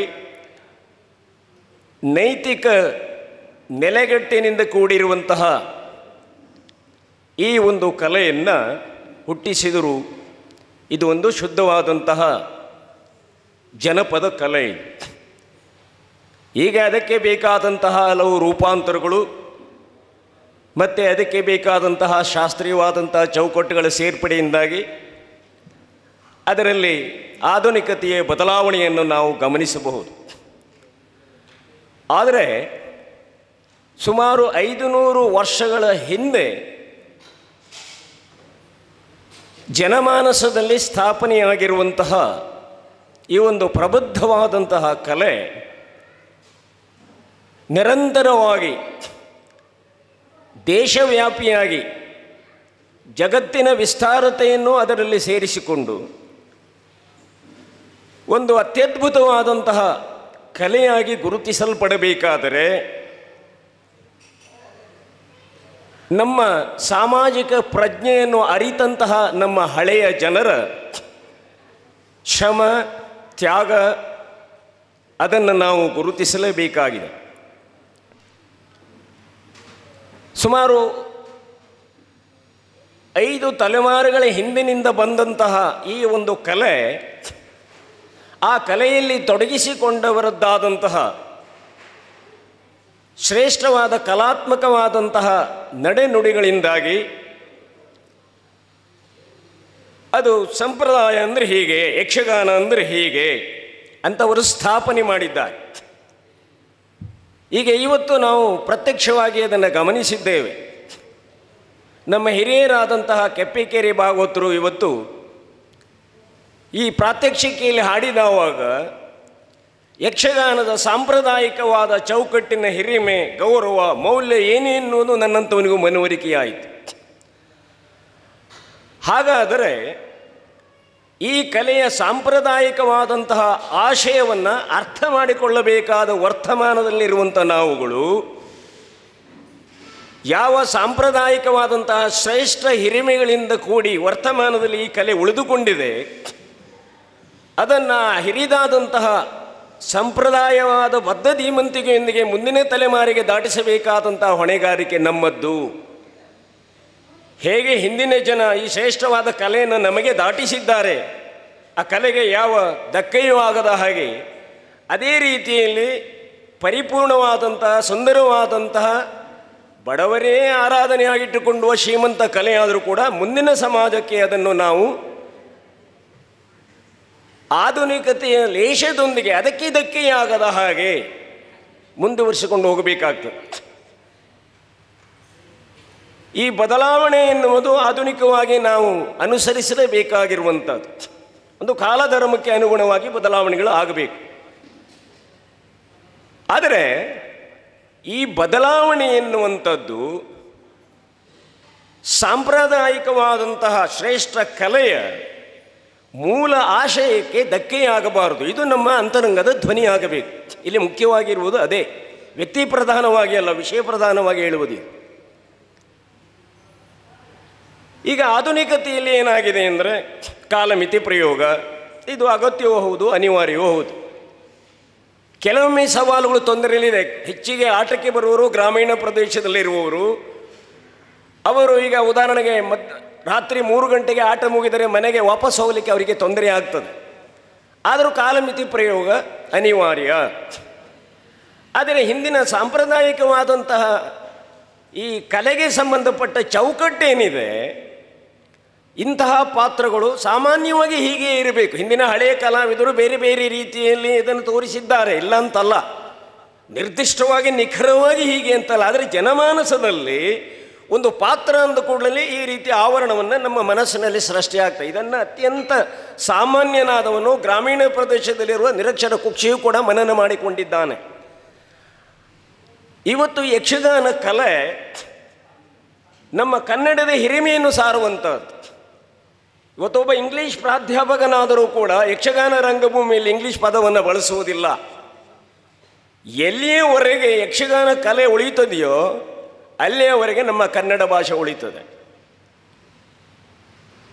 ತಮಗೆಲ್ಲ ತಿಳಿದಿರುವಂತೆ ಭಾರತ ದೇಶ ವೈವಿಧ್ಯತೆಯಲ್ಲಿ ಏಕತೆಯನ್ನು ಹೊಂದಿರುವಂಥದ್ದು. ಒಂದೊಂದು ರಾಜ್ಯ ತನ್ನದೇ ಆದಂತಹ ಸಂಸ್ಕೃತಿ ಸಂಸ್ಕಾರವನ್ನು ಹೊಂದಿದೆ, ಭಾಷೆಯನ್ನು ಹೊಂದಿದೆ, ಕಲೆಯನ್ನು ಹೊಂದಿದೆ. ಈಗ ನೀವು ಯೂಟ್ಯೂಬ್ನಲ್ಲಿ ಹೋಗಿ ಯಕ್ಷಗಾನದ ಬಗ್ಗೆ ಬಂದರೆ ಡಾನ್ಸ್ ಡ್ರಾಮಾ ಆಫ್ ಕರ್ನಾಟಕ ಅಂತ ಬರ್ತದೆ. ಅಂದರೆ ಕರ್ನಾಟಕದ ನಾಟ್ಯ ಕಲೆ ಅಂತ. ಅದು ಬೆಳೆಯಲಿಲ್ಲ, ವಿಸ್ತಾರವಾಗಲಿಲ್ಲ, ಬೇರೆ. ನನ್ನ ದೃಷ್ಟಿಕೋನದಲ್ಲಿ ನಕಾರಾತ್ಮಕವಾಗಿ ಮಾತನಾಡುವುದನ್ನು ಕಡಿಮೆ ಮಾಡಿ ಅದರಲ್ಲಿರುವಂತಹ ದೋಷಗಳನ್ನು ನಿವಾರಿಸುವ, ಸಮಷ್ಟಿಯಾಗಿ ಕೇವಲ ಕಲಾವಿದರ ದೋಷ ಅಲ್ಲ. ಈಗ ಪ್ರೇಕ್ಷಕರು ಚಪ್ಪಾಳೆ ಹೊಡೆಯುತ್ತಾರೆ ಎನ್ನುವುದಕ್ಕಾಗಿ ಕುಣಿಯಬೇಕಾಗಿಲ್ಲ. ಈ ಚಪ್ಪಾಳೆ ಹೊಡೆಯುವನು ನಿಜವಾದ ಪ್ರೇಕ್ಷಕನೇ ಅಲ್ಲ ಅಂತ ನಾನು ಹೇಳುವುದು. ಪ್ರೇಕ್ಷಕನಾದವನು ಆ ಪ್ರತಿಯೊಂದು ಕಲೆಗಳಲ್ಲಿರುವ ರಸಗಳನ್ನು ಆಸ್ವಾದಿಸಬೇಕು. ಈಗ ಹರಿಶ್ಚಂದ್ರನ ಪಾತ್ರಧಾರಿಯಾದವನು ಸ್ಮಶಾನದಲ್ಲಿ ತನ್ನ ಹೆಂಡತಿಯ ತಲೆಯನ್ನು ಕಡಿಯುವ ಸಂದರ್ಭ, ತನ್ನ ಮಗ ಹೆಣವಾಗಿರುವ ಸಂದರ್ಭದಲ್ಲಿ ಅವನು ಜನರಿಗೆ ಅಳು ಬರುವಂಥ ರೀತಿಯಲ್ಲಿ, ದುಃಖ ಬರುವಂಥ ರೀತಿಯಲ್ಲಿ ಆ ಕರುಣಾ ರಸವನ್ನು ಸೃಷ್ಟಿ ಮಾಡಬೇಕೇ ವಿನಃ ಜನರೆಲ್ಲ ಅಯ್ಯಯ್ಯೋ ಅಂತ ಬೊಬ್ಬು ಹೊಡಿಬೇಕಂತ ಉಂಟಾ? ಇಲ್ಲಲ್ಲ. ಆ ಭಾವನಾತ್ಮಕವಾದಂಥದ್ದು, ಕಲೆ ಭಾವನಾತ್ಮಕವಾಗಿರಬೇಕು, ಜನರ ಮನಸ್ಸನ್ನು ಅದು ತಟ್ಟಬೇಕು. ಈಗ ನಮ್ಮ ಹಿರಿಯರಾದ ಕೃಷ್ಣಯ್ಯಜಿಯವರು ರಂಗಭೂಮಿಯಲ್ಲಿ ಬಂದಾಗ ಕಡಿಮೆ ನಿನ್ನೆನವರಿಗೆ ಹೇಳಿದ್ದೇನೆ, ಆದರೆ ಜನರ ಮೇಲೆ ಪರಿಣಾಮವನ್ನು ಬೀರ್ತದೆ. ಈಗ ಅವರ ಕರ್ಣನ ಪಾತ್ರ ಬಹಳ ವಿಶಿಷ್ಟವಾಗಿರುವಂಥದ್ದು. ಮಾತು ಕಡಿಮೆಯಾದರೂ ಕೂಡ ಆ ಭಾವನೆ ನಮಗೆ, ಪಾಪ ಆ ಕರ್ಣನ ದುರಂತವಾದಂತಹ ಸ್ಥಿತಿ ನಮ್ಮ ಮನಸ್ಸಿಗೆ ಆಗುತ್ತದೆ. ಈ ಹೊಸದಾಗಿ ಇರುವಂತಹ ಕಲಾವಿದರುಗಳು, ಹಿರಿಯ ಕಲಾವಿದರು ಅನುಸರಿಸಿಕೊಂಡು ಬಂದಿರುವಂತಹ ಶ್ರೇಷ್ಠವಾದಂತಹ ಪಾತ್ರದ ಚೌಕಟ್ಟೇನಿದೆ, ಆ ಚೌಕಟ್ಟನ್ನು ಅನುಸರಿಸಿ ತಾವು ಅದೇ ಮಾರ್ಗದಲ್ಲಿ ಮುಂದುವರಿಬೇಕು ಎನ್ನುವಂಥ ಪ್ರಾಮಾಣಿಕ ಪ್ರಯತ್ನವನ್ನು ಮಾಡಬೇಕು. ಯೂಟ್ಯೂಬ್ನಲ್ಲಿ ಒಂದು ಪಾತ್ರವನ್ನು ನೋಡಿ ಅದೇ ಪಾತ್ರದಲ್ಲಿ ಅದೇ ಮಾತುಗಾರಿಕೆಯನ್ನು ಮಾಡಿ ಅದೇ ಕುಣಿತವನ್ನು ಆಡುವಂಥದ್ದಲ್ಲ. ಇದು ಕಲಾವಿದರಾಗಲಿ, ಮೇಳವಾಗಲಿ, ಆಮೇಲೆ ಭಾಗವತರು ಇತ್ಯಾದಿ ಎಲ್ಲವರದರಲ್ಲಿಯೂ ಈಗ ದೋಷವನ್ನು ಹುಡುಕ್ತಾ ಹೋದರೆ ಇಂಥ ಸಾವಿರಾರು ದೋಷಗಳಿವೆ. ಈಗ ಆಧುನಿಕವಾಗಿ ನಾವು ಹೇಳುವುದಾದರೆ, ನಿನ್ನೆಯೂ ನಾನು ಹೇಳಿದ್ದೇನೆ, ಈಗ ಯಾರೋ ಒಬ್ಬರು ಒಂದು ಮನೆಯನ್ನು ಕಟ್ಟಿಸಿದ ಮೇಲೆ ಮನೆ ಪ್ರವೇಶಕ್ಕೆ ಒಂದು ಯಾವುದು ನಾಟ್ಯ ವೈಭವ, ಆಮೇಲೆ ಗಾನ ವೈಭವ, ಇದು ಆ ಸಂದರ್ಭಕ್ಕೆ ಸೀಮಿತವಾದರೂ ಕೂಡ ಅದು ಯಕ್ಷಗಾನದ ಕಲೆಯನ್ನು ಪೋಷಿಸುವುದಿಲ್ಲ. ಈಗ ನಮ್ಮ ಹೊಣೆಗಾರಿಕೆ ಏನು? ಯಾವ ಹಿರಿಯರು ಯಾವ ಉನ್ನತವಾದಂಥ ಆದರ್ಶಗಳನ್ನು ಹೊಂದಿದ್ದರು ಅಂದರೆ, ಪೌರಾಣಿಕ ಪ್ರಸಂಗಗಳನ್ನು ಆಖ್ಯಾನ ಮಾಡಿಸುವುದರ ಉದ್ದೇಶ ಏನಿತ್ತು? ತಮ್ಮ ಸಾಮಾಜಿಕ ಜೀವನ ನೈತಿಕವಾದಂಥ ಭದ್ರತೆಯಿಂದ ಕೂಡಿರಬೇಕು, ತಮ್ಮ ಯುವ ಸುಮನಸ್ಸುಗಳು ಆ ನೈತಿಕತೆಯಿಂದ ಪ್ರಭಾವಿತರಾಗಬೇಕು, ತಮ್ಮ ಸಾಮಾಜಿಕ ಜೀವನ ಅಷ್ಟು ಮಾನ್ಯತೆಯನ್ನು ಪಡೆಯಬೇಕು ಎನ್ನುವುದಾಗಿ ಆ ಯಕ್ಷಗಾನದಲ್ಲಿ ಅಷ್ಟು ಶ್ರೇಷ್ಠವಾಗಿದೆ. ಇವತ್ತು ನಾವು ಶಾಲೆಯ ಮಕ್ಕಳಿಗೆ ಕೇಳ್ತೇವೆ, ತ್ಯಾಗದಲ್ಲಿ ಯಾರು ಕೇಳಿದ್ರೆ ಯಾರನ್ನು ಹೇಳ್ತೇವೆ, ಶೌರ್ಯದಲ್ಲಿ ಯಾರು ಕೇಳಿದ್ರೆ, ಭಕ್ತಿಯಲ್ಲಿ ಯಾರು ಕೇಳಿದ್ರೆ ಯಾರನ್ನು ಹೇಳ್ತೇವೆ? ಹಳೆಯದನ್ನೇ ಹೇಳ್ತೇವಲ್ಲ. ಸತ್ಯವಂತ ಅಂದರು ಹರಿಶ್ಚಂದ್ರ ಅಂತ ಹೇಳ್ತೇವೆ, ನಮ್ಮ ಅಪ್ಪ ಅಂತ ಹೇಳ್ತೇವ? ಇಲ್ಲಲ್ಲ. ಅಂದರೆ ಆ ಪೌರಾಣಿಕವಾದಂತಹ ಜೀವನ ಮೌಲ್ಯಗಳನ್ನು ನಾವು ನಮ್ಮ ಎಳೆಯ ಮಕ್ಕಳಿಗೆ ಹೇಳಿಸಬೇಕಾದಂಥ ಅವಶ್ಯಕತೆ ಇದೆ. ಯಕ್ಷಗಾನ ಕ್ಷೇತ್ರ ಇನ್ನು ಸುದೀರ್ಘವಾಗಿ ಉಳಿಯಬೇಕಾದರೆ, ಅಂದರೆ ನಮ್ಮ ಭವಿಷ್ಯ ಜನರಿಗೆ ಯಕ್ಷಗಾನವನ್ನು ನೋಡುವುದರಿಂದ, ಯಕ್ಷಗಾನದಲ್ಲಿ ಪಾತ್ರವನ್ನು ಮಾಡುವುದರಿಂದ ನಿಮಗಾಗುವ ಅನುಕೂಲ ಏನು, ಇದನ್ನು ತಿಳಿಸಬೇಕು. ಇನ್ನೊಂದು, ಆಧುನಿಕವಾಗಿ ನಾವು ಅನೇಕ ಪರಿಷ್ಕಾರಗಳನ್ನು ಕಾಣುತ್ತೇವೆ.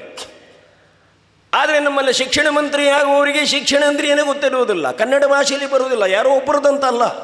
ಶಿಕ್ಷಣ ಮಂತ್ರಿ ಆಗಲಿಕ್ಕೆ ಯಾರೂ ಒಪ್ಪುವುದಿಲ್ಲ, ಯಾರಿಗೂ ಶಿಕ್ಷಣ ಬೇಕಿಲ್ಲ, ಹಣ ಮಾಡಲಿಕ್ಕೆ ಆಗುವುದಿಲ್ಲ ಶಿಕ್ಷಣ ಮಂತ್ರಿ ಆದರೆ. ಹಾಗಾದರೆ ಅತ್ಯಂತ ಶ್ರೇಷ್ಠವಾದಂತಹ ಶಿಕ್ಷಣವನ್ನು ಪಡೆದವನೊಬ್ಬನಿಗೆ ಶಿಕ್ಷಣ ಮಂತ್ರಿ ಮಾಡ್ತಾರಾ?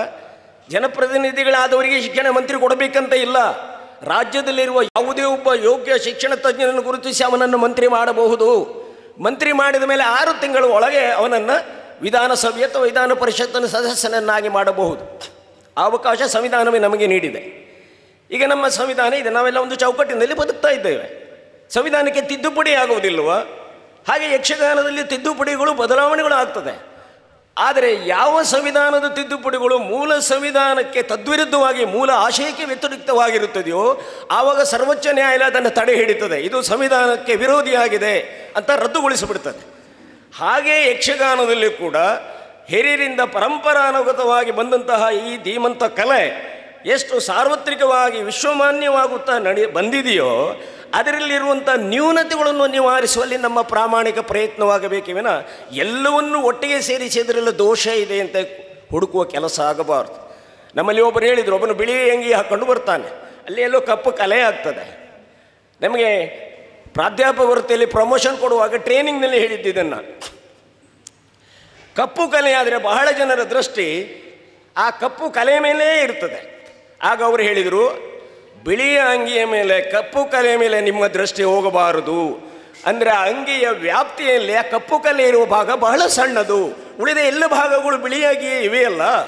ಹಾಗೆ ಯಕ್ಷಗಾನದಲ್ಲಿ ಹೆಚ್ಚಿನ ಪ್ರಮಾಣದಲ್ಲಿ ಆ ಪರಂಪರೆಗಳು, ಮೌಲ್ಯಗಳು ಎಲ್ಲ ಒಳ್ಳೆಯದಾಗಿ ಇವೆ. ಕೆಲವು ದೋಷಗಳನ್ನು ನಿವಾರಿಸುವ ರೀತಿಯಲ್ಲಿ ನಾವು ಸಂಘಟನಾತ್ಮಕವಾಗಿ ಪ್ರಯತ್ನವನ್ನು ಮಾಡಬೇಕು. ಇದ್ರ ಜೊತೆಯಲ್ಲಿ ನಂದೊಂದಂದರೆ, ಈ ಆಧುನಿಕವಾಗಿ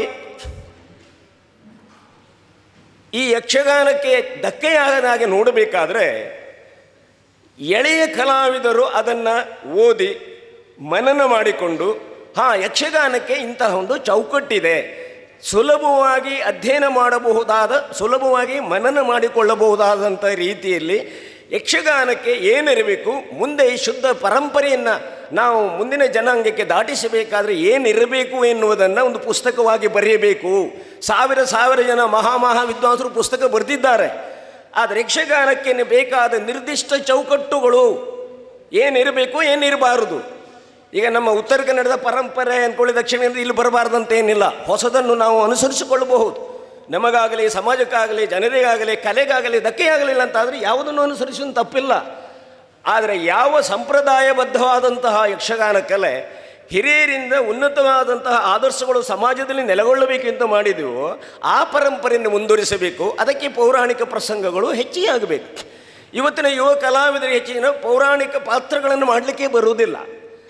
ಕುಣಿಯುವುದನ್ನೇ ಪ್ರಧಾನವಾಗಿ ನಮ್ಮ ಕಪ್ಪೆಗೆರೆ ನಿನ್ನೆ ಹೇಳಿದರು.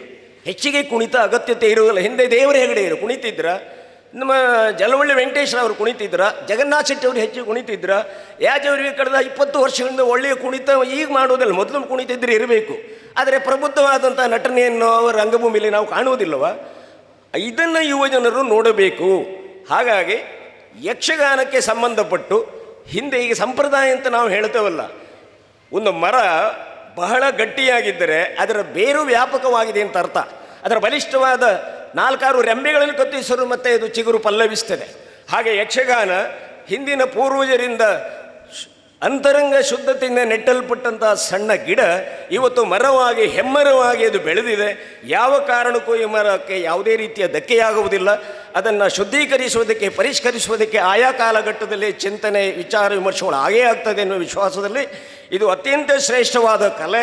ಈ ಕಲೆಯನ್ನು ಮುಂದುವರಿಸುವಲ್ಲಿ ನಾವೆಲ್ಲ ಸಂಘಟನಾತ್ಮಕವಾಗಿ, ಪ್ರಾಮಾಣಿಕವಾಗಿ ಪ್ರಯತ್ನ ಮಾಡೋಣ ಎನ್ನುವುದಾಗಿ ಆಶಿಸ್ತಾ, ನನಗೆ ಇಂತಹ ಒಂದು ಸುಂದರವಾದಂತಹ ವೇದಿಕೆಯಲ್ಲಿ ಮಾತನಾಡುವುದಕ್ಕೆ ಅವಕಾಶ ಕೊಟ್ಟಿದ್ದಕ್ಕಾಗಿ ಯಕ್ಷಗಾನ ಅಕಾಡೆಮಿಗೆ, ವಿಶೇಷವಾಗಿ ವಿದ್ಯಾಧರರಾವ್ ಜಲವಳ್ಳಿಯವರಿಗೆ ನಾನು ಧನ್ಯವಾದಗಳನ್ನು ಹೇಳುತ್ತಾ, ಮತ್ತು ನಮ್ಮ ಯಕ್ಷಗಾನ ಅಕಾಡೆಮಿಯ ಅಧ್ಯಕ್ಷರಾದಂಥ ಮತ್ತು ಮೇಡಮ್ ನಿರ್ದೇಶಕರಾದಂತಹ ನಮ್ಮ ನಮ್ರತಾ ಮೇಡಮ್ ಅವರಿಗೂ ಕೂಡ ನಾನು ಧನ್ಯವಾದಗಳನ್ನು ಸಲ್ಲಿಸಿ ನನ್ನ ಮಾತುಗಳನ್ನು ವಿರಮಿಸ್ತೇನೆ. ಯಕ್ಷಗಾನಂ ಗೆಲ್ಗೆ, ಯಕ್ಷಗಾನಂ ಬಾಳೆ.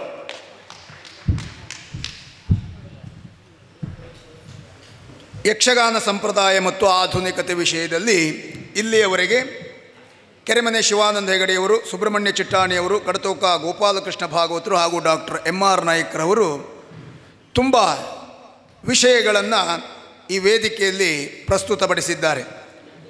ನಮ್ಮ ಕರೆಗೆ ಹೋಗೊಟ್ಟು ಅಕಾಡೆಮಿಯ ಮೇಲಿರುವಂತಹ ಅಭಿಮಾನದಿಂದ ಈ ಕಾರ್ಯಕ್ರಮದಲ್ಲಿ ಭಾಗವಹಿಸಿರುವಂತಹ ಕೆರೆಮನೆ ಶಿವಾನಂದ ಹೆಗಡೆಯವರಿಗೆ ಅಕಾಡೆಮಿಯ ಪರವಾಗಿ ಅನಂತ ಧನ್ಯವಾದಗಳು. ಹಾಗೆಯೇ ಹಿರಿಯ ಕಲಾವಿದರಾದಂತಹ ಶ್ರೀಯುತ ಸುಬ್ರಹ್ಮಣ್ಯ ಚಿಟ್ಟಾಣಿಯವರಿಗೆ ಕರ್ನಾಟಕ ಯಕ್ಷಗಾನ ಅಕಾಡೆಮಿಯ ಪರವಾಗಿ ಧನ್ಯವಾದಗಳು. ಬಹಳ ಸುಂದರವಾಗಿ ಮಾತಾಡಿರುವ ಕಡತೋಕ ಗೋಪಾಲಕೃಷ್ಣ ಭಾಗವತರು, ಯಕ್ಷರಂಗ ಮಾಸ ಪತ್ರಿಕೆ, ಇವರಿಗೂ ಸಹ ಅಕಾಡೆಮಿಯ ಪರವಾಗಿ ಧನ್ಯವಾದಗಳು. ನಿನ್ನೆಯೂ ಹಾಗೂ ಇವತ್ತು ಎರಡೂ ಕಾರ್ಯಕ್ರಮಗಳಲ್ಲಿ ಅತ್ಯಂತ ಸುಂದರವಾಗಿ ಮಾತಾಡಿದಂತಹ ಡಾಕ್ಟರ್ MR ನಾಯ್ಕ್ ಉಪನ್ಯಾಸಕರು ಹಾಗೂ ಯಕ್ಷಗಾನ ಕಲಾವಿದರು, ಇವರಿಗೆ ಅನಂತ ಧನ್ಯವಾದಗಳು. ಎಲ್ಲರನ್ನೂ ಗೌರವಿಸಿದಂತಹ Shrimati Namrata N, registrar, Karnataka Yakshagana academy, ಇವರಿಗೂ ಸಹ ಧನ್ಯವಾದಗಳನ್ನು ಸಮರ್ಪಿಸುತ್ತಾ ಈಗ ವಿಚಾರಗೋಷ್ಠಿ ವಿಚಾರ ಮಂಥನ ಕಾರ್ಯಕ್ರಮವನ್ನು ಇಲ್ಲಿಗೆ ಮುಕ್ತಾಯಗೊಳಿಸ್ತಾ ಇದ್ದೇವೆ.